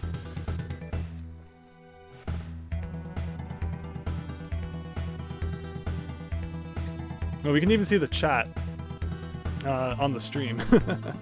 This is Nintendo's official account, I believe. Alright, we're gonna refresh just to make sure we got the most up-to-date feed. We'll make that widescreen again. There we go. Should be good. Please be Bramble next. Yeah, Bramble's in the soundtrack, in the playlist. I'm actually gonna stop the music now though, because any second we will likely be getting this the direct to begin. Please let me know once the direct begins if there's any volume issues. But I think from what I tested, this should be good.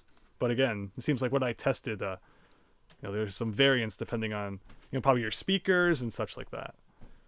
Oh my gosh, the Advance Wars Reboot Camp, Nintendo. What happened there? Like, I get you know, there's reasons they might not have wanted to release it at the time, but, you know, we're like a year and a half now, I think, from when it was supposed to come out, so maybe just about a year.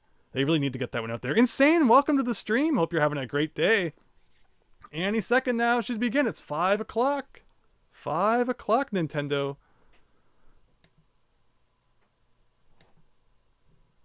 All right, we'll end that poll. Very nice.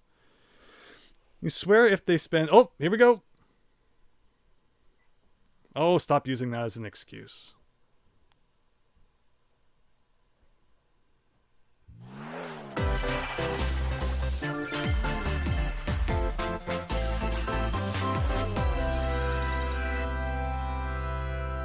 Here we go. Kirby? Oh no, Pikmin, duh. Don't know why I said Kirby. I see space. For whatever reason, there's a lot of Kirby games that take place in space lately. So I always associate space with Kirby. But yeah, Pikmin, of course.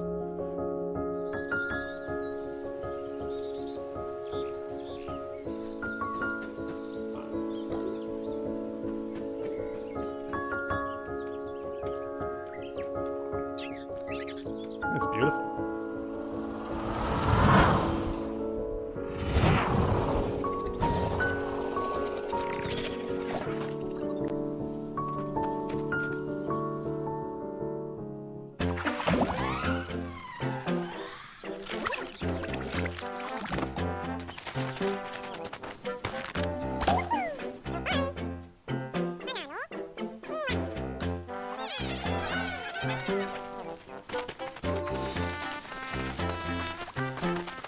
Very cool.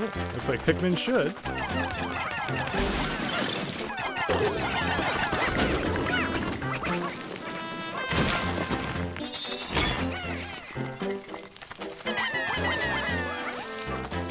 Picking up the parts and bringing them back.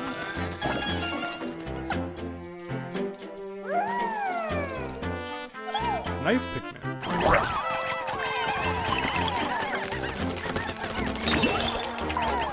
Very cool. Nintendo likes their ice power up there.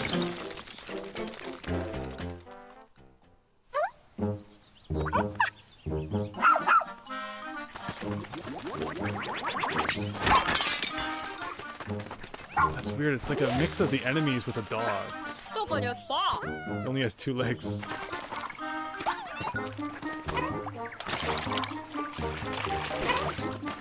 Yeah, this looks great.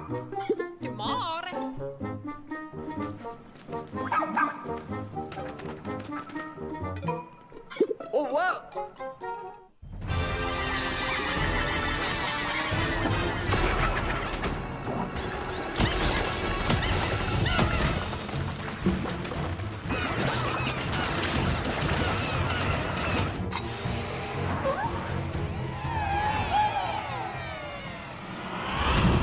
So I wonder what kind of story we have going on here. It looks like you're like, you know, in someone's backyard, right? I don't think we have any story details yet.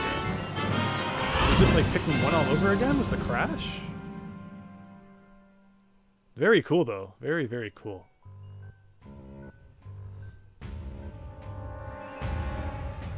Never a cat companion, Mr. Hot Dog.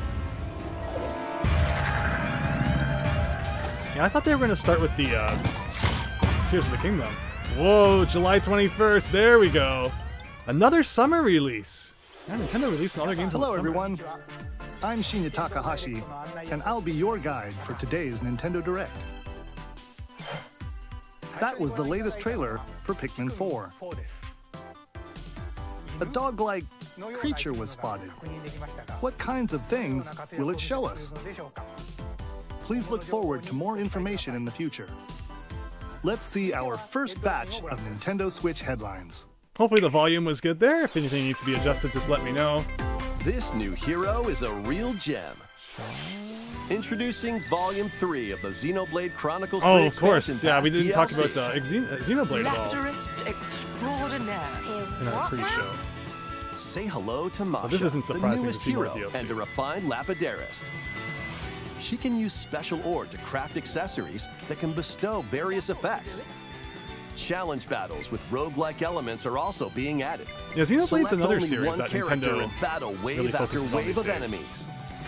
For every win, you'll earn more heroes. Which is and funny considering the special first one almost abilities. didn't even release in North America. Rack up victories with your heroes and set your sights on the final stage. You might also get special in-game outfits as a reward. And coming in Volume 4 later this year. Tell me why! Is this really what you want? Nothing's gonna get through to him. He's a heartless machine.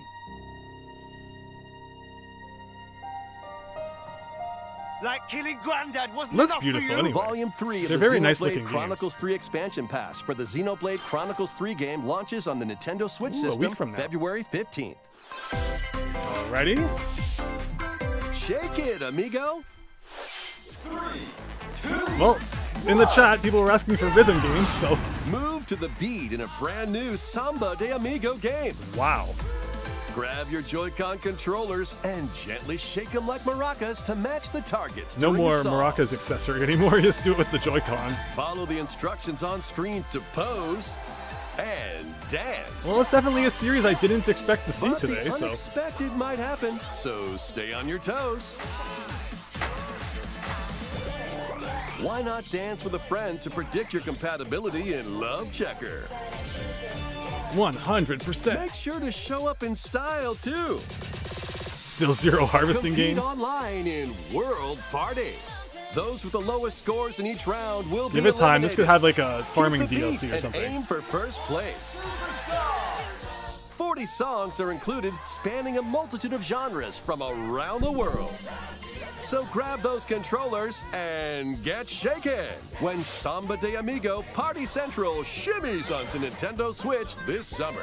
Another summer release, which makes sense that they're going to be showing lots of stuff coming out in the summer. And Got a passion. for Oh yeah. Here we Welcome go. to Fashion Dreamer. This is the place to glam it up and express yourself. Here, you'll aim to become a stylish influencer. And you're in luck. Tons of people are seeking the latest trends. Give them a like if you dig their So style. bright, so much bloom. Or suggest new outfits for them to Mr. Hot grow Dog. as an influencer. You know, I got nothing against different kinds of genres and such. I'm sure this game has its now it's audience. time for fashion design. I know Choose this from series over was always really popular on the 1,000 design 3DS. I'd be options. looking through the new releases add on a the 3DS personal eShop, which touch of to course give is your again item a disappearing final soon. And I'd flourish. always come across all these fashion games. So I guess finally You the can Switch get is getting the there. items other people are wearing by liking them. Big Phil, exactly right. I've already pre-ordered it for every console. Mix and match your favorites to create new looks. By connecting online, you can expand your friend circle and grow your brand. You know, if it's like literally open world online where you Got can an interact with other eye for players, fashion? Then get styling when Fashion That's Dreamer cool. debuts exclusively on Nintendo Switch this year. oh, there you go. It's an exclusive. Cool. Delve into these dark Okay. worlds. Spooky. You're not showing a Dracula's picture. castle beckons in this new paid DLC for the roguelite action platformer Dead Cells. Venture you go. through So this the looks like it's castle's trying to hellish be halls like and a- outskirts alongside Castlevania, Richter obviously. Belmont and Alucard, leading up When to they a say showdown roguelike, though- with Death and Dracula himself. Wield the Vampire Killer and other iconic weapons as you vanquish legions of monsters in frenetic combat. 12 original covers and Oh, so it literally 51 is. songs from the Castlevania series accompany go. you during your quest in Dead Cells. Return to Castlevania, sinking its teeth into Nintendo Switch March 6th. That's Pre-orders neat. begin today When they say on roguelike, Nintendo though, eShop. does that mean like every time you play it's different? Enter a new grid in this narrative puzzle adventure set within the Tron universe. Uncover dangerous truths and retrieve what was lost as you navigate through a perilous world. Interesting. Your decisions and the alliances you forge will impact your journey and the entire server. Tron Cool. Identity You'd love some brand new launches 8-bit and first for 16-bit Mario consoles on games. You'd pay Nintendo $10 Switch each. I'd this pay April. even more than that. That would be neat. More 2D. Who's there? Wait, Yo, is Ghost that? Trick? Well, that can't be good. The time-bending murder mystery Ghost Trick returns in HD. After kicking the bucket and becoming a ghost, you can possess But and it's not control widescreen. objects. With your powers, you can Okay, even well, help they put others like information this on the woman sides. and change any ill-fated Ghost Trick is so fantastic if you haven't played Thanks. Ghost Trick. That's that Ghost moment I was Trick, looking for. where it's Phantom like, oh, I didn't see that Detective, coming. Spirits onto Nintendo You were talking about Switch good this DS summer. games. I said 999. I didn't say Ghost Trick. Shoot. That's a good one.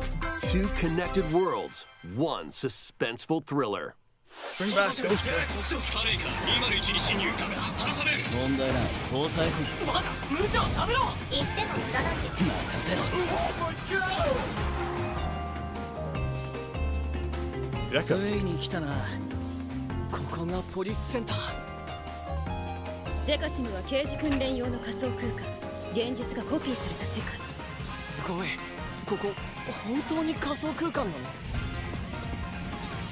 この事件のパズルを解き明かすまだ30分も経ってないよ Interesting. そもそもこの事件には最初から違和感があったこの事件の犯 Quarter 人 gone and no games so far.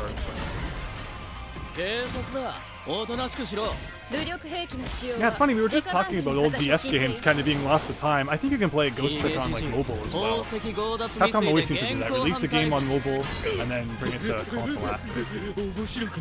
Yeah, I mean, so far, it's funny because people were saying it was going to be more first-party focused, this Nintendo Direct, and yet we got Pikmin. And I think that was it for first party so far. 警察のシステムに潜入しプログラムを書き換えた But Ghost Trick, if you haven't played Ghost Trick, you have to play Ghost こ Trick. れが犯罪だとこの狂った街では手段を選んでは Oh, and Dead Cells. Yeah, Dead Cells look good. 私服を肥やす豚どもは一匹残らず Oh, level 排除する 5. Wow. Again, level 5. Where's the Leighton? Where's the Leighton? Once upon a time, That's not there was a Leighton. witch and a demon. Experience Bayonetta's origins as a young witch named Cereza. Bayonetta's origins. Interesting. Seeking the power to rescue her imprisoned mother, she ventures deep into the Avalon forest ruled by fairies. I'm going to that forest But will there be a big voice actor controversy to go going along to with become it? a That's the witch. question. and save mummy There, she'll encounter the otherworldly demon Cheshire. You'll control both witch and demon at the same time. So it's like a puzzle Harness Cereza's magic and Cheshire's ferocity to travel through this mysterious and dangerous forest. They'll need to work together in battle as well. American Bayonetta. Cereza cannot attack and can only support Cheshire by magically binding enemies. Hold an enemy in place while Cheshire attacks. Or You know, stop an sometimes the aggressive one Japanese to version of the focus on Direct is another. actually different than the Strategically North American use one, each too. character's abilities to win battles. But they're generally the same. The duo will gain strength as they continue their journey. By obtaining more powers, new paths can be opened, and Okay, so if you're battles looking can for be more Bayonetta easily X swayed puzzle game- in your favor. Can Cereza and Cheshire find their happily ever after? Cheshire, let's go Bayonetta Origins, Cereza and the Lost Demon prowls onto the Nintendo Switch system March 17th. Pre-orders are available now on Nintendo eShop. How was that? Next, please take a look at this. Like, was there any need for that interlude there? Oh, people predicted Splatoon, and here we go.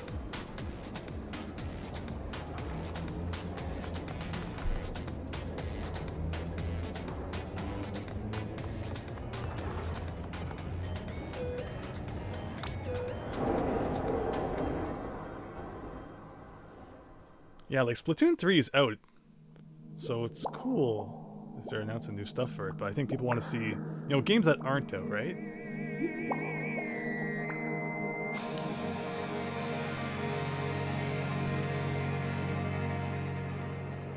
Yeah, Pikmin 4 is really neat. It's looking good. In case you were worried there wouldn't be an expansion path. Introducing the Splatoon 3 Expansion Pass. This paid DLC includes 2 waves of content. The first wave is Inkopolis. Make this splat-tastic place from the original Splatoon game your stomping I knew it ground. looked familiar. This is Booyah Base. It's got some pretty nifty weapons and gear. Exio, You yeah, might so that looks spot a cool. few familiar faces alongside new shopkeepers. Products here are the same as the ones in Splatsville, so shop wherever your vibes are strongest. Salmon Run, Table Turf Battle, The Shoal, and Amiibo functionality all work in Here's the your same amiibo. way here too.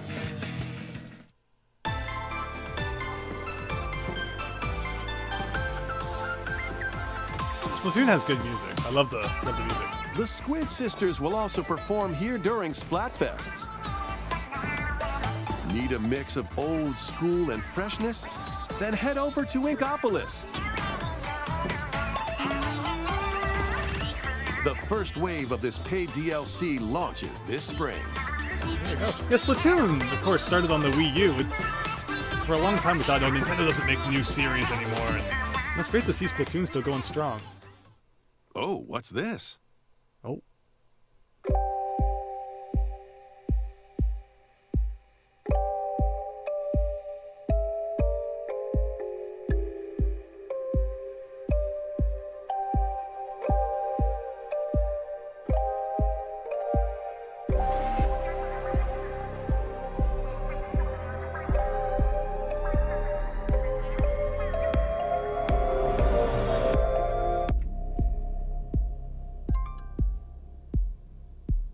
This is not Metroid.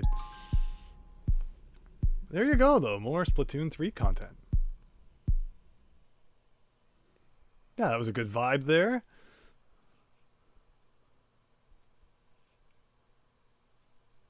Wave 1 Inkopolis launches this spring.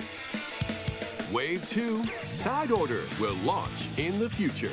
In the future. It could be a few months from now, it could be a year from The now. Splatoon There we 3 go. expansion pass will be available later today on Nintendo eShop.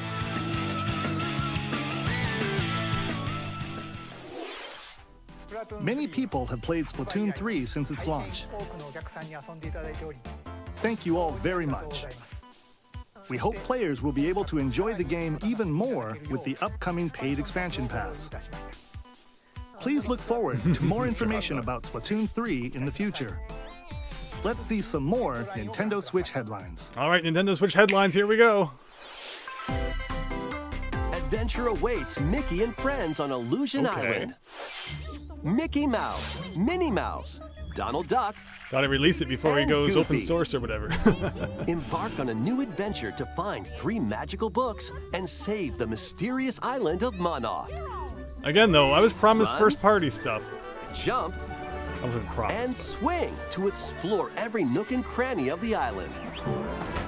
But, you know. Looks like a By solid enough unlocking platformer. special abilities, you can reach new places and find secret areas. Whoa, a game with secret Cross areas. large chasms with boost jump. Ground-pound barriers to open new spaces. And glide through the air to reach distant platforms and hidden areas. Oh, it's one of those where it's like, that character's wall looks personality solid, but you just shines gotta through press in against their everything. actions. Up to 4 pals locally can brave the island. Share a hug for extra help. Okay, simultaneous play is pretty cool. Play leapfrog for larger jumps. Or drop a Big rope Phil. to lend a Fingers hand. crossed. Work together to save Monoth, and you might This is the discover bottom new of the paths. Donkey Kong barrel. While exploring the island, you'll meet unusual allies and dangerous foes. Study their movements carefully to figure out the secrets to victory. But you know, there was a time when Join Mickey and platformers friends on a had kind of high-flying disappeared. adventure People were like, in oh, the Disney platformers are Illusion dead Island, genre. So swinging onto I still Nintendo like Switch seeing July 28th. new platformers. Pre-orders begin today on Nintendo eShop. It's great to see the kind of comeback that 3D platformers have had over the last bit. More emblems are on the way. Oh, Fire Emblem. New We knew emblems that are was coming to too. future Everything's waves an of the expansion Fire pass Emblem now. Engage No new expansion games, pass it's just DLC. Wave 2 includes Hector, Emblem of Strength, Raise Defense and Unleash Counterattacks, There is only one person who commands. Soren, Emblem of Acumen, Cast magic spells over a wide area, What? Is battle? Camilla, Emblem of Revelation, You feel like Fire Modify Emblem and the terrain Xenoblade show up to every hinder direct, and they enemies. really do. And it's again Wave funny. It's one of 3 those series that includes Nintendo was like, ah, we're not going to bring that to the West. Crom And now and it's like Robin, all they release in Emblem the of West. Bonds, Overwhelm foes with sword and magic attacks. Oh my gosh, it's already 20 minutes in? Veronica, Emblem of Heroes. I see you! Summon additional allies to fight for your cause. Challenge newly added missions to recruit these new emblems. And in Wave 4, a new story called Belzenologue will be unlocked. Alright, now for Advance Wars Thank Reboot you for Camp. answering our prayers. Who is it that's putting your world in danger now? Watch out! Assassin! Wave 2 of the Fire Emblem Engage expansion pass for the Fire Emblem Engage game launches on the Nintendo Switch system later today. Oh, later today? Okay. What? Take control of your destiny. This There is better be Reverie, farming. a world in which deities known as aspirations dwell. Avatar? When a megacorp endangers the harmony between Reverie and our world, the future of humanity hangs in the balance. In this narrative adventure, harness your divine gift of clairvoyance to travel between worlds. Oh, it's That's So Raven. See the future and decide humanity's fate. Many branching story paths, along with a riveting soundtrack by Celeste composer Lena Raine, set the stage for your journey.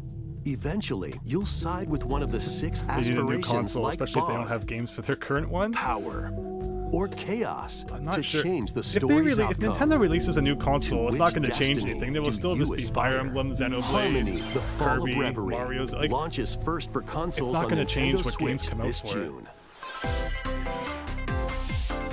oh, These games will have find you your rolling. in an extremely exciting farming sim.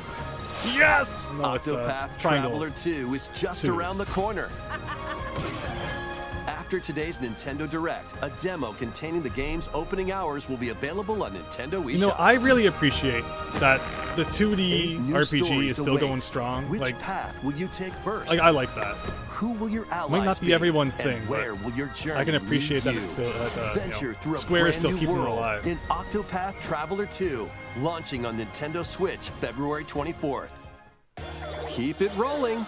Run around and collect oodles of Oh, objects in this Katamari. remaster of We Love Katamari.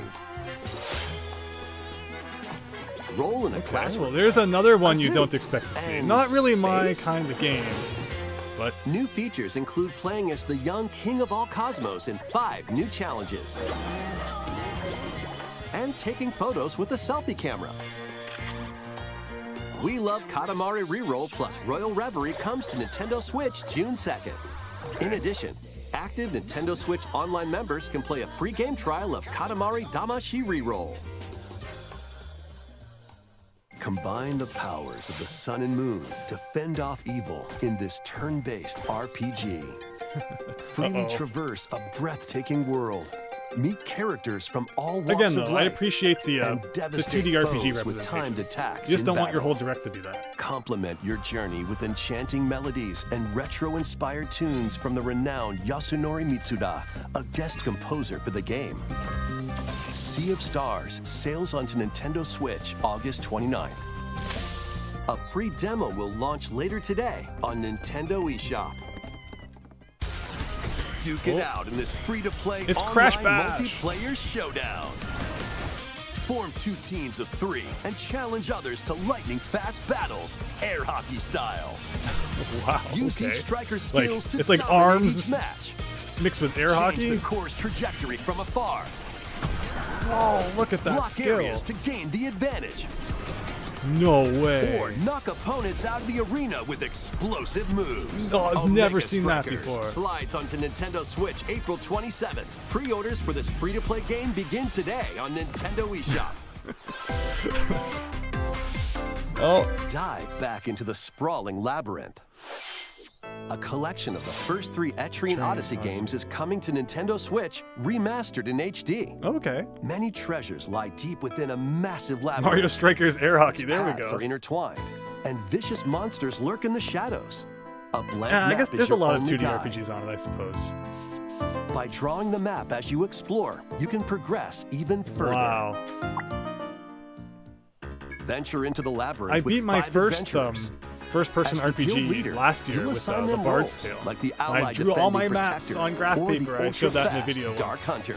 So now they Be just put the warned, graph paper every into the adventure actual is game fraught with itself. danger. So you can feel like you're doing it, except Should not you really. fall in battle, you can change your team and learn new skills to strengthen your party But before like, I find this challenging the fascinating, labyrinth you know? again. It's pretty cool.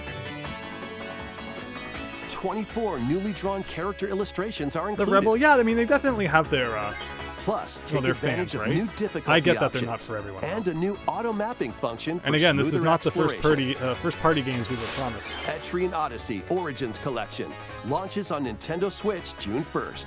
Each game in the collection will also be available separately on Nintendo eShop. Pre-orders begin today on Nintendo eShop.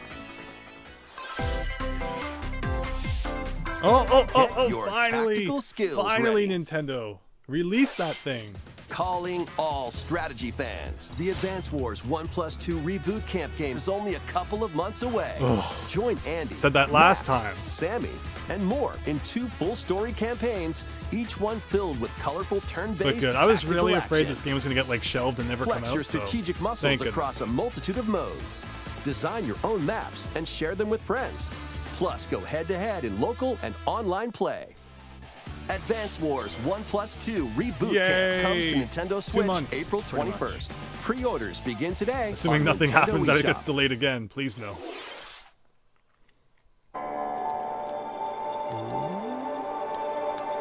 A new story will unfold in the Kirby's Return to See why I Dreamland said that Deluxe Kirby is game. always associated with space now? Which, I mean, it makes sense considering. Magalore, the interdimensional serious traveler from the main adventure, has lost his powers and must escape the realm between dimensions.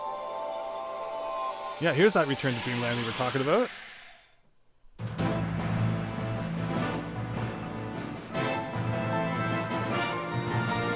All he can do now is a basic attack and jump. To regain Magalore's powers, you'll need to collect magic points by defeating enemies. With magic points, different abilities can be restored and enhanced. Improve Magalore's levitation, or increase his attack range. So some new content The order for in it. which you Interesting. restore his powers is up to you. There are over 20 interdimensional stages to explore.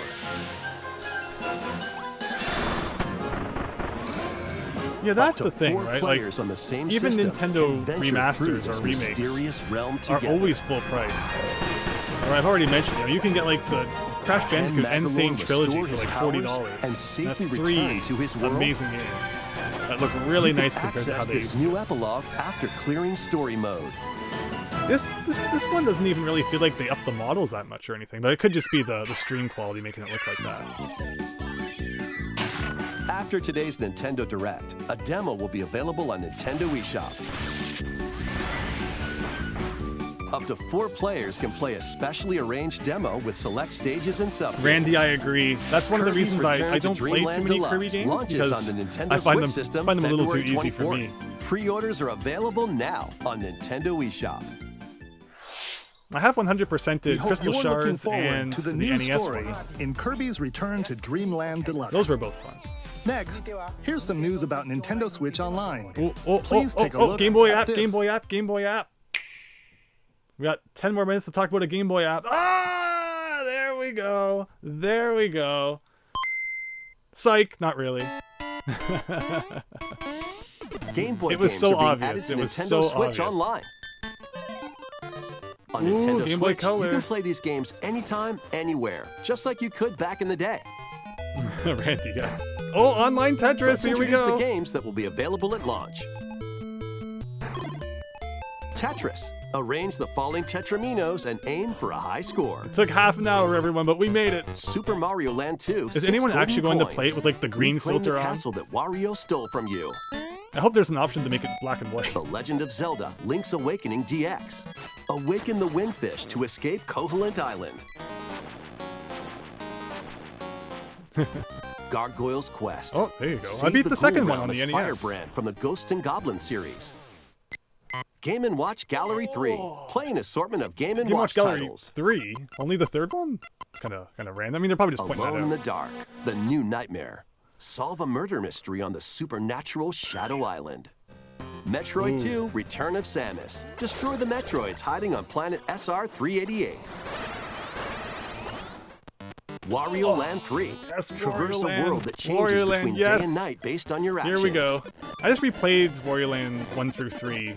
Actually, it was already back in Kirby's Dream Land. 2017. I can't believe it's been that Float, long. inhale, and spit out enemies in Kirby's debut title.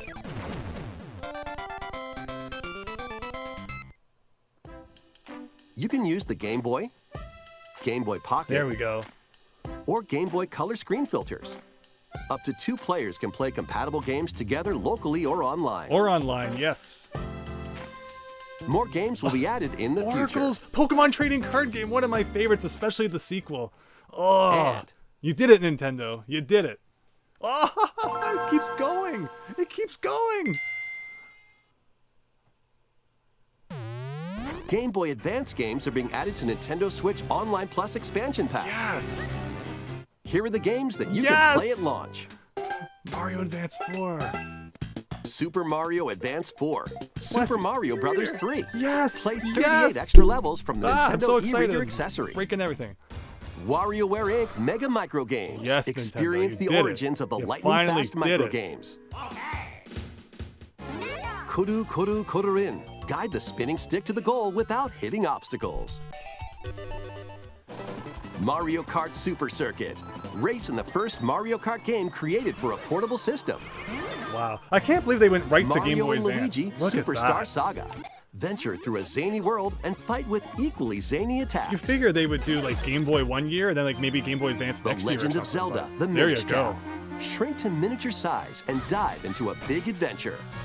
This is a lot of great games. Local and online play is supported for compatible games, and up to 4 players can play together.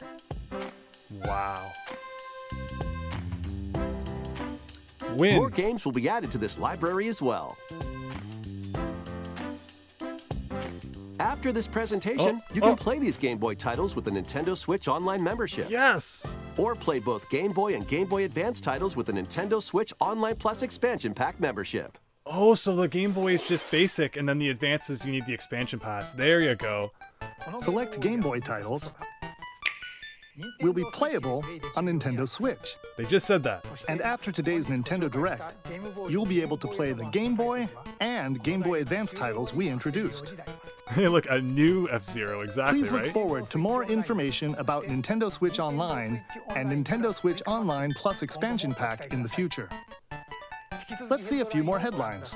Okay, well that was good. Again, it's just like old games, but The you original know, Metroid Prime game is remastered of on course I just Nintendo beat that Switch. like last year, or 2 years ago now, I guess. But only the first one, not the trilogy. Wow. So no Metroid Prime 4, but oh wow, look at that. Oh, now I wish I hadn't beat it.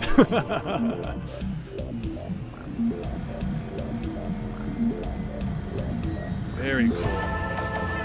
Metroid Prime 1 was really fun. I look forward to playing the other ones soon, too. Will there be a way to remap it so that B is shoot and A is jump? That was the weirdest part of the GameCube.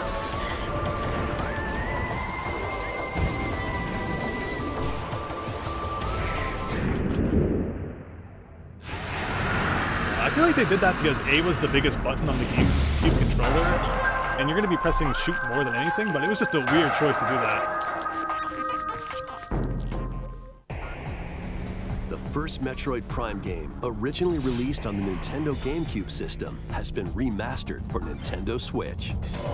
Very Explore Talon 4 from the perspective of Samus Aran. But beware, there's more to this alien planet than meets the eye. But yeah, this has to mean that Metroid Prime 4 will Advisors are be the key to coming your soonish. adventure. Also, They'll with the help you announcement of those discover Game Boy info and apps, I clues still on how to stand by progress. that the original Pokemon games will be coming out for them. It's only more confirmed more than ever. Depending Gens on the 1 through 3 situation, a on those certain apps at some visor may point. be required. But knowing Nintendo, they'll probably When charge you hostile extra creatures attack, to play them. keep them in your sights with a Yes, lock-on Pokemon. feature. Then fight back with beams, missiles, bombs, and more. But wow, there you go. This remaster adds new dual-stick controls, allowing you to move around while separately changing your point of view. You You can also select a control style that recreates the feel of the original game. Among You got so hyped when you saw Mario and options. Luigi Superstar Saga. Explore Talon Yeah, that's 4 gonna be with great. your preferred Did it say playstyle. which games are out right now? The digital Which ones are version coming of later? Metroid Like, were all Prime those ones they showed Remastered gonna be launches on out? Nintendo eShop later today. The physical version of the game will be available in stores Wow. February 22nd. Digitally today, though. Okay. Put your master detective skills to the test. Nintendo, obviously, you know, This put the, is the World heavy hitters at Detective the end. Here. Organization. We got about 5 minutes Yuma, left. a trainee detective, and Shinigami, the spirit haunting him, will solve the strange incidents within Kanai Ward, a city ruthlessly controlled by Amaterasu Corporation. You'll investigate these incidents alongside master detectives of the organization. Each one has a supernatural ability. Is this game made by the that same can guy who did prove useful Danganronpa? during investigations. Am I thinking of a different game? Mimic body types and voices with disguise. Detect heartbeats One more and thing is Zelda that whispers Mr. with Hot Dog, audio yes, probably. aptitude. And witness past crime scenes with post-cognition. These abilities can be shared with Yuma, So this is post-cognition. so use them to get closer to cracking a case. Spike Chunsoft, After yes. collecting enough evidence, You can just tell. a mystery labyrinth will appear. Wow, that's like right out of Spot the Danganronpa right there. inconsistencies and uncover the truth. Master Detective Archives Rain Code launches on Nintendo Switch June 30th. No Pokemon DLC though. I'm shocked. I'm shocked there has not yet been any Pokemon Wings of DLC the Heart announcement. take flight once more. A remastered collection of both Bot and That was Kaido's something I games, was sure was gonna originally be in released on the Nintendo GameCube system, is coming to Nintendo Switch. Again, I don't get how there After can't be a long new and Mario peaceful game era on the floating islands to come out of along with the Earth, movie. The Empire's conspiracy looms closer. As spirits dwelling within the protagonists, you'll stand up to the Empire across two that true, different eras Jonathan? of war. Highlight for me is definitely the Game Boy Advance During games your online. travels, you'll visit various locales. But again, that's and just old team up games with coming back. like-minded allies. Battles are fought using cards called Magnus. Your attack power is I like a good determined card by the battle. attributes and combinations of Again, your the cards, fact that which are Pokemon Trading randomly Card dealt Game is from going to the be on deck. the Switch Online, and then I guess we'll have online In these multiplayer real-time too. battles, That's you'll need to make split-second But again, the decisions sequel's my to favorite. I edge love closer Pokemon to Trading Card victory. Game 2. But it was What Japan revelations exclusive, will come to unfortunately. light in the skies above and the lands below? Baten Kaidos 1 and 2 HD Remaster soars onto Nintendo Switch this summer. Dive into your new fantasy life. We didn't have enough farming, everyone. Here we go.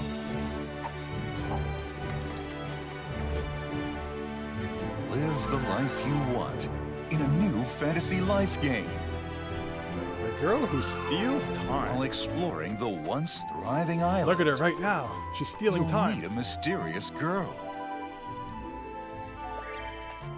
Then travel between past and present Okay. to make the island your own.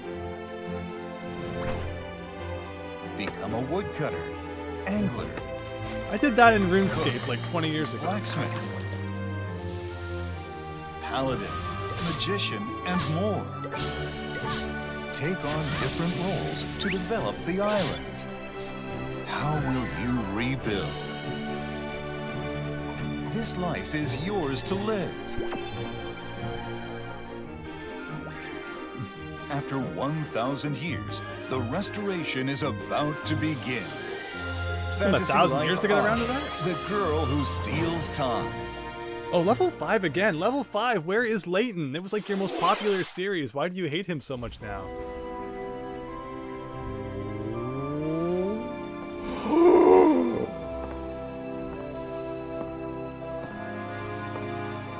I've missed you so much.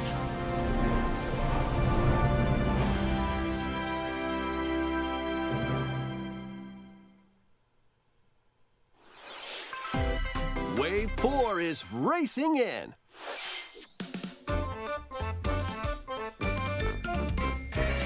Yoshi's Island. A brand new course is zooming into Wave 4 of the Mario Kart 8 Deluxe Booster Course Pass DLC.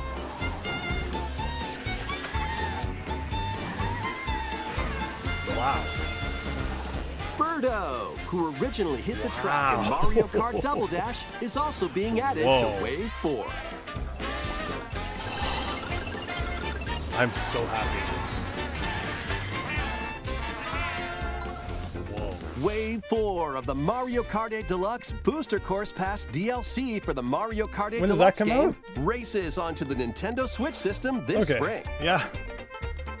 Active Nintendo Switch Online Plus expansion pack members can enjoy this DLC at no additional cost. The DLC can also be purchased on its own.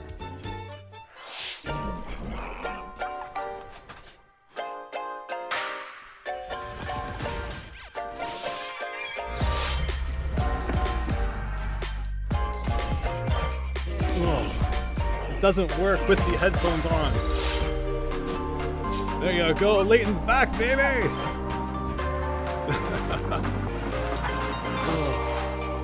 I'm so happy.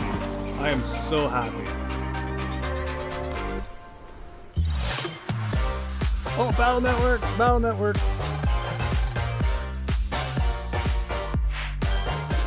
They showed Battle Network while I was gone. I predicted they would show that too.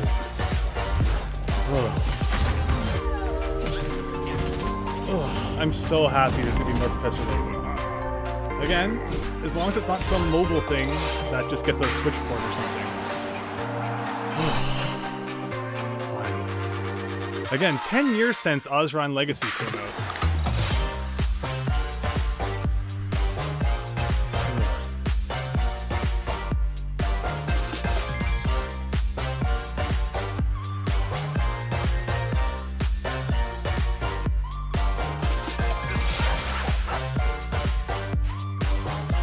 Battle Network, for anyone who needs grinding in their life, Battle Network has such a fun battle system that I've never actually had a problem with grinding in Battle Network.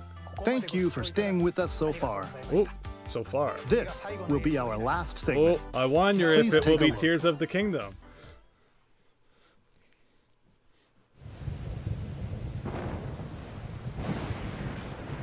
Fire Emblem again.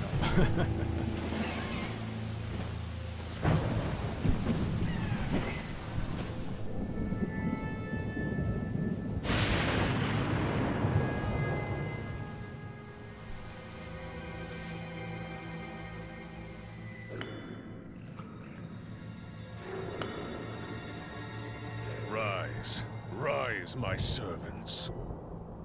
Sweep over Hyrule. Eliminate this kingdom and her allies. Leave no survivors. Instead of a moon crashing down now, is it like a sun crashing down? Instead of blade.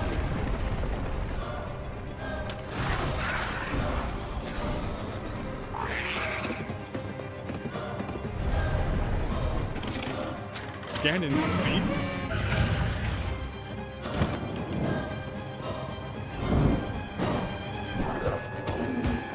Play it Japanese with English subtitles. There you go, though. But Link, I am not sure you'll be able to stop him.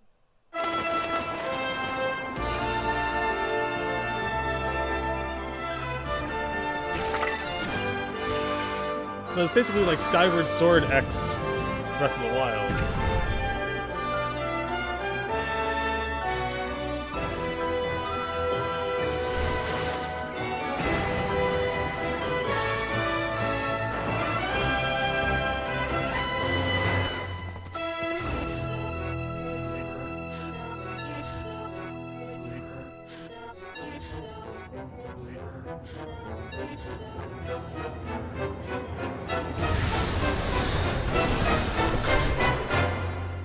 Please, lend him your power.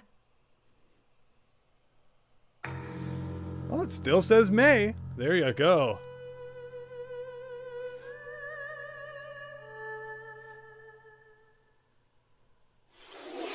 That was The Legend of Zelda, Tears of the Kingdom, the latest entry in the Legend of Zelda series.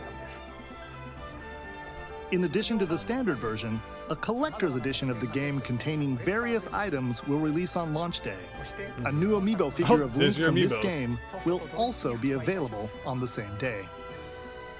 We hope you're looking forward to Link's latest grand adventure. That's all for today's Nintendo Direct. Thank you for watching.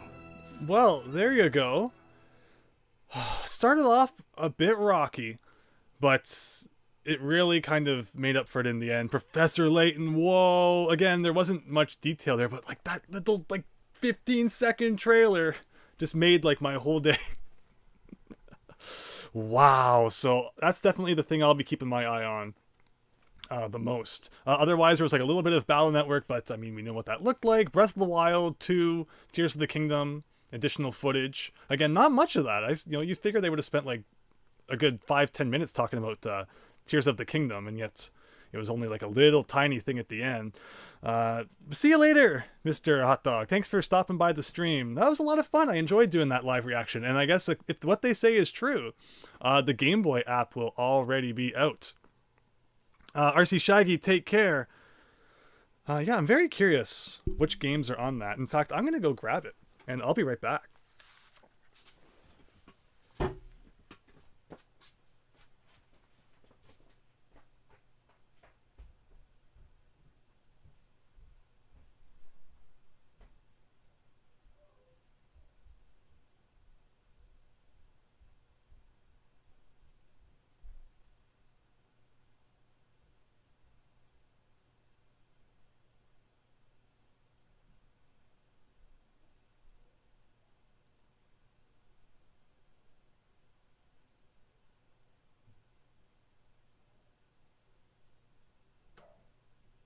Games rated E to M.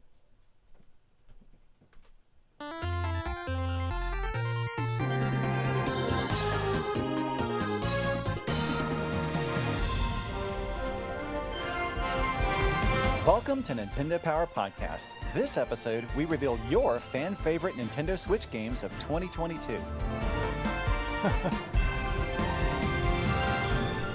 Did it start playing the next video? My name is Chris, and this time I'm joined by two members of the social media team at Nintendo of America. Anthony, welcome back, Anthony. Here, right. Good to be back. Good to have you. Okay, so let me go here. Let me go here. Perfect. Okay, so I got the Nintendo Switch here. Let me go into the app, and let's see if we can download the Game Boy thing. So yeah, overall, the main things that stood out for me were definitely the Game Boy and Game Boy Advance games, as well as the Professor Layton announcement. Wow. And it's funny, in the pre-show we talked a lot about how I couldn't wait for more Professor Layton, so it's good to see. Well, so far it still only shows those three consoles. Maybe like a system update would fix that. But yeah, thanks everyone for stopping by. This has been great. Rhythm Heaven, yeah. I'm going to buy the expansion pack. So that's how it worked, was that you can play anything. You can play the Game Boy games without the expansion pack. But if you want to play Game Boy Advance, you need to get that expansion pack. Okay. Can we do a system update? Preparing to update system. System is up to date. Maybe if we go to the eShop, that'll probably make a difference. But yeah, thanks everyone again for joining. I thought that was a really cool way to do things there. And I think probably the next Direct, we'll do something like this again. Again, where would I download that? Recent releases. It did say like right after the stream, but then again, in the last Nintendo Direct, they did say that GoldenEye would be coming out soon, and that soon ended up being like 6 months. So Nintendo's not always on the ball, I guess, when it comes to releasing these things. No, so far, it's not showing Game Boy. Weird. Well, I guess we were lied to a little bit, so it hasn't appeared yet. I have played Superstar Saga. I played all the Mario and Luigi games up to Inside Story. I really like Partners in Time, which is unfortunate because it's like, the one that everyone kind of seems to think is the odd one out, despite the fact I thought it was great. I like that you got EGAD in there, you get some time travel going on. I personally really liked it. I need to be speaking to the microphone. Sorry about that. You probably can't hear me. Also, yeah, so excited, so shocked still from Professor Layton. Need to get the whole drink in there. Yeah, so if it's not out, then I guess we can't have a look at it, unfortunately. But that was really fun, everyone. Thanks for joining. I'll let you get on with your evenings then. If you're in the Eastern time zone, it's probably just about dinner time. And again, tomorrow I have a new video coming out where we're ranking all the NES games that start with the letter A. I also plan to stream tomorrow night an NES game, so keep an eye out for that. And then I think I will also be streaming all throughout the week and the weekend. You know, Friday night, Saturday night, we'll see how those go. I have a fun idea for some stuff to do. But thanks, everyone. Again, hope you enjoyed that. The first half of the Direct was like a so-so. The second half, I think, was much better. But still, it was just a lot of fun watching it with you all, and the pre-show was good too. So thanks, and hope you all have wonderful evenings. Hopefully they release that Game Boy app soon. But thanks, and take care, everyone. See ya, Insane.